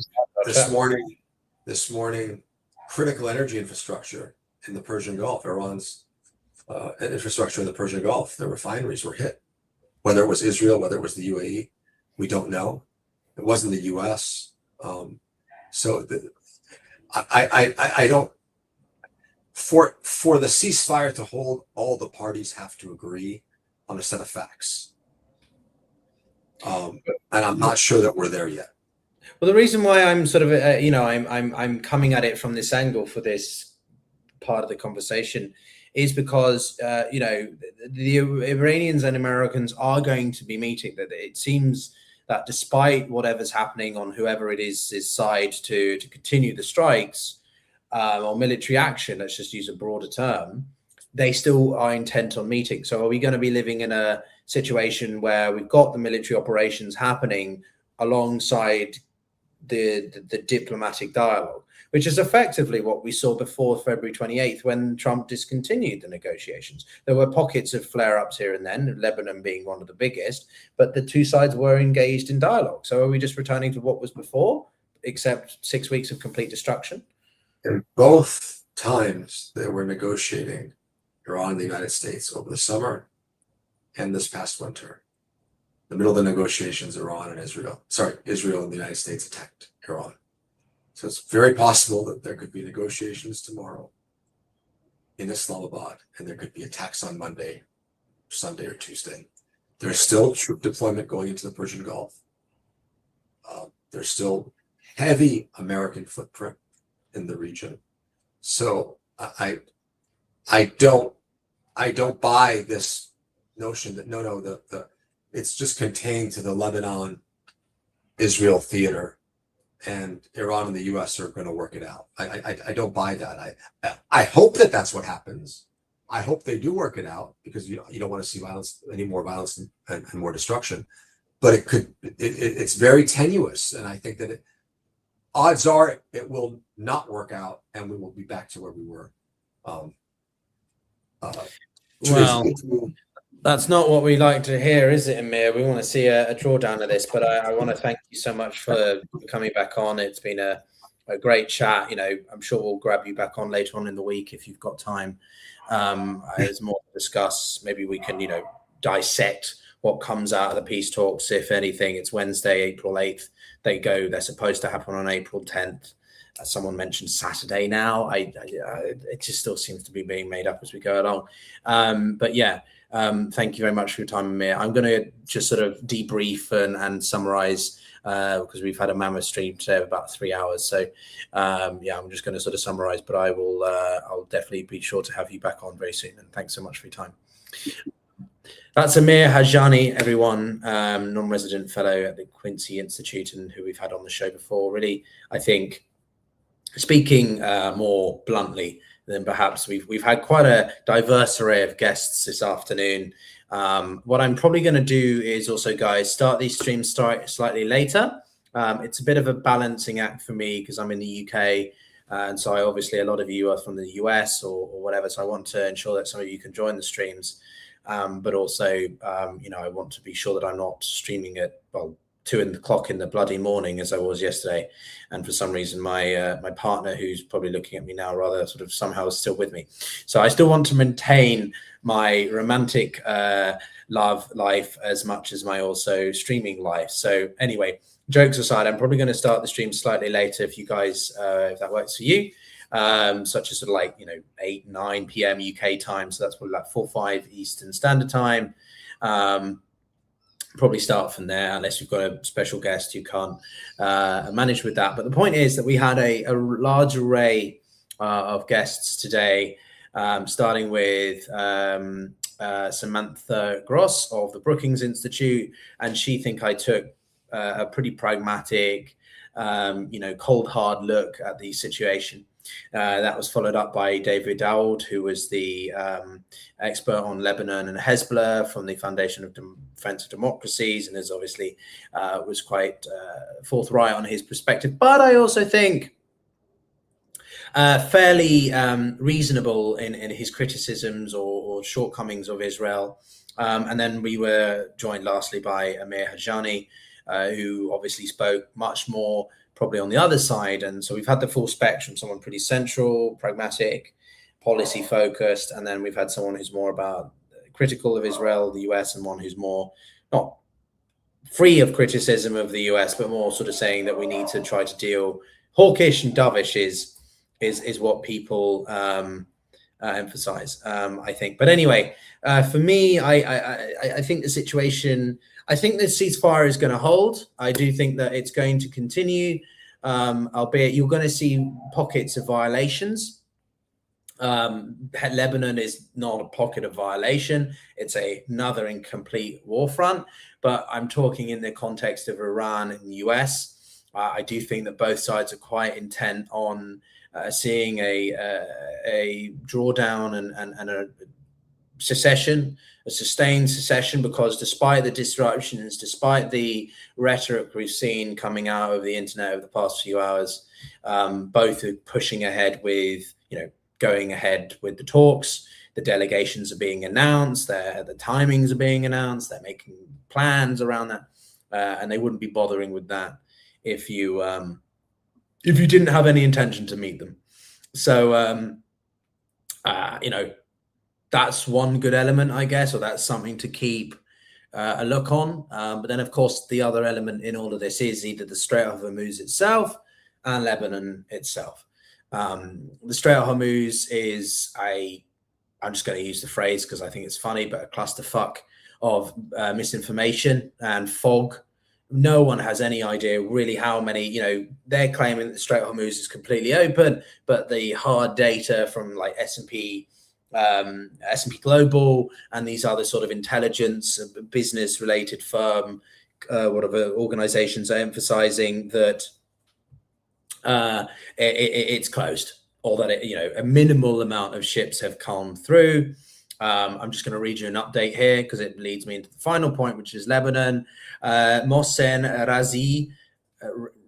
Rezai, senior Iranian official. I'm not pretending to be a local guy to pronounce it correctly. But anyway, senior Iranian official has an advisor to Mujtaba, the supreme leader, has said, quote, "We stand with all our might alongside the Hezbollah Mujahideen, and we will punish Israel." Interesting. So they explicitly distinguish Israel. The responsibility for the collapse of the ceasefire lies with America. Oh, okay. I shouldn't have preempted that. Sorry, everybody. But, well, I don't know. Maybe I'm trying to latch on to sort of hope that it's not collapsing. But, we will punish Israel. They don't say they will punish America. They're sort of blaming America for the ceasefire's situation. But are they going to respond only to Israel and not to America? Maybe I'm overreading in that, but the bottom line is this then also leads to the third major component that's happening right now, which is Lebanon. 250 people have been killed, 1,100 have been injured in the worst attacks today since the pager of and the ousting of the network as it was in late 24. So Lebanon is suffering most of all now, even more than Iran, you could argue, because it's been a failing state for years. The government has never really been able to get on top of the situation of the economy, let alone just Hezbollah. And compared to Iran, Lebanon doesn't have a functioning institutional framework. It doesn't have a functioning government as much. So I severely worry about the extent of the Lebanon front. I think that's what we're going to be focusing on intermittently as alongside following the peace talks and developments around the Strait of Hormuz. But everyone, that's it for me. I'm going to go and watch Trump fail to try to withdraw from NATO with high amusement, because as we know, he can't do that. He has to seek 2/3 congressional approval from Congress under the NDAA, or National Defense Authorization Act. So what he can do, well, he can diminish belief in Article 5 and that the Americans will follow through in supporting their allies. And he can, physically reduce American presence in theory. But I think that's a logistically very complicated thing to do. But he may attempt to do it in some form. So anyway, guys, thanks a lot for your time. We'll be back tomorrow for a couple of hours, maybe one. I'm not sure. Just trying to get guests together. Yeah, do subscribe. Do like the videos. Subscribe to the other 2 channels if you haven't already. Maybe buy me a coffee to help me wake up in the mornings because I go to bed pretty late. But anyway, take it easy, guys.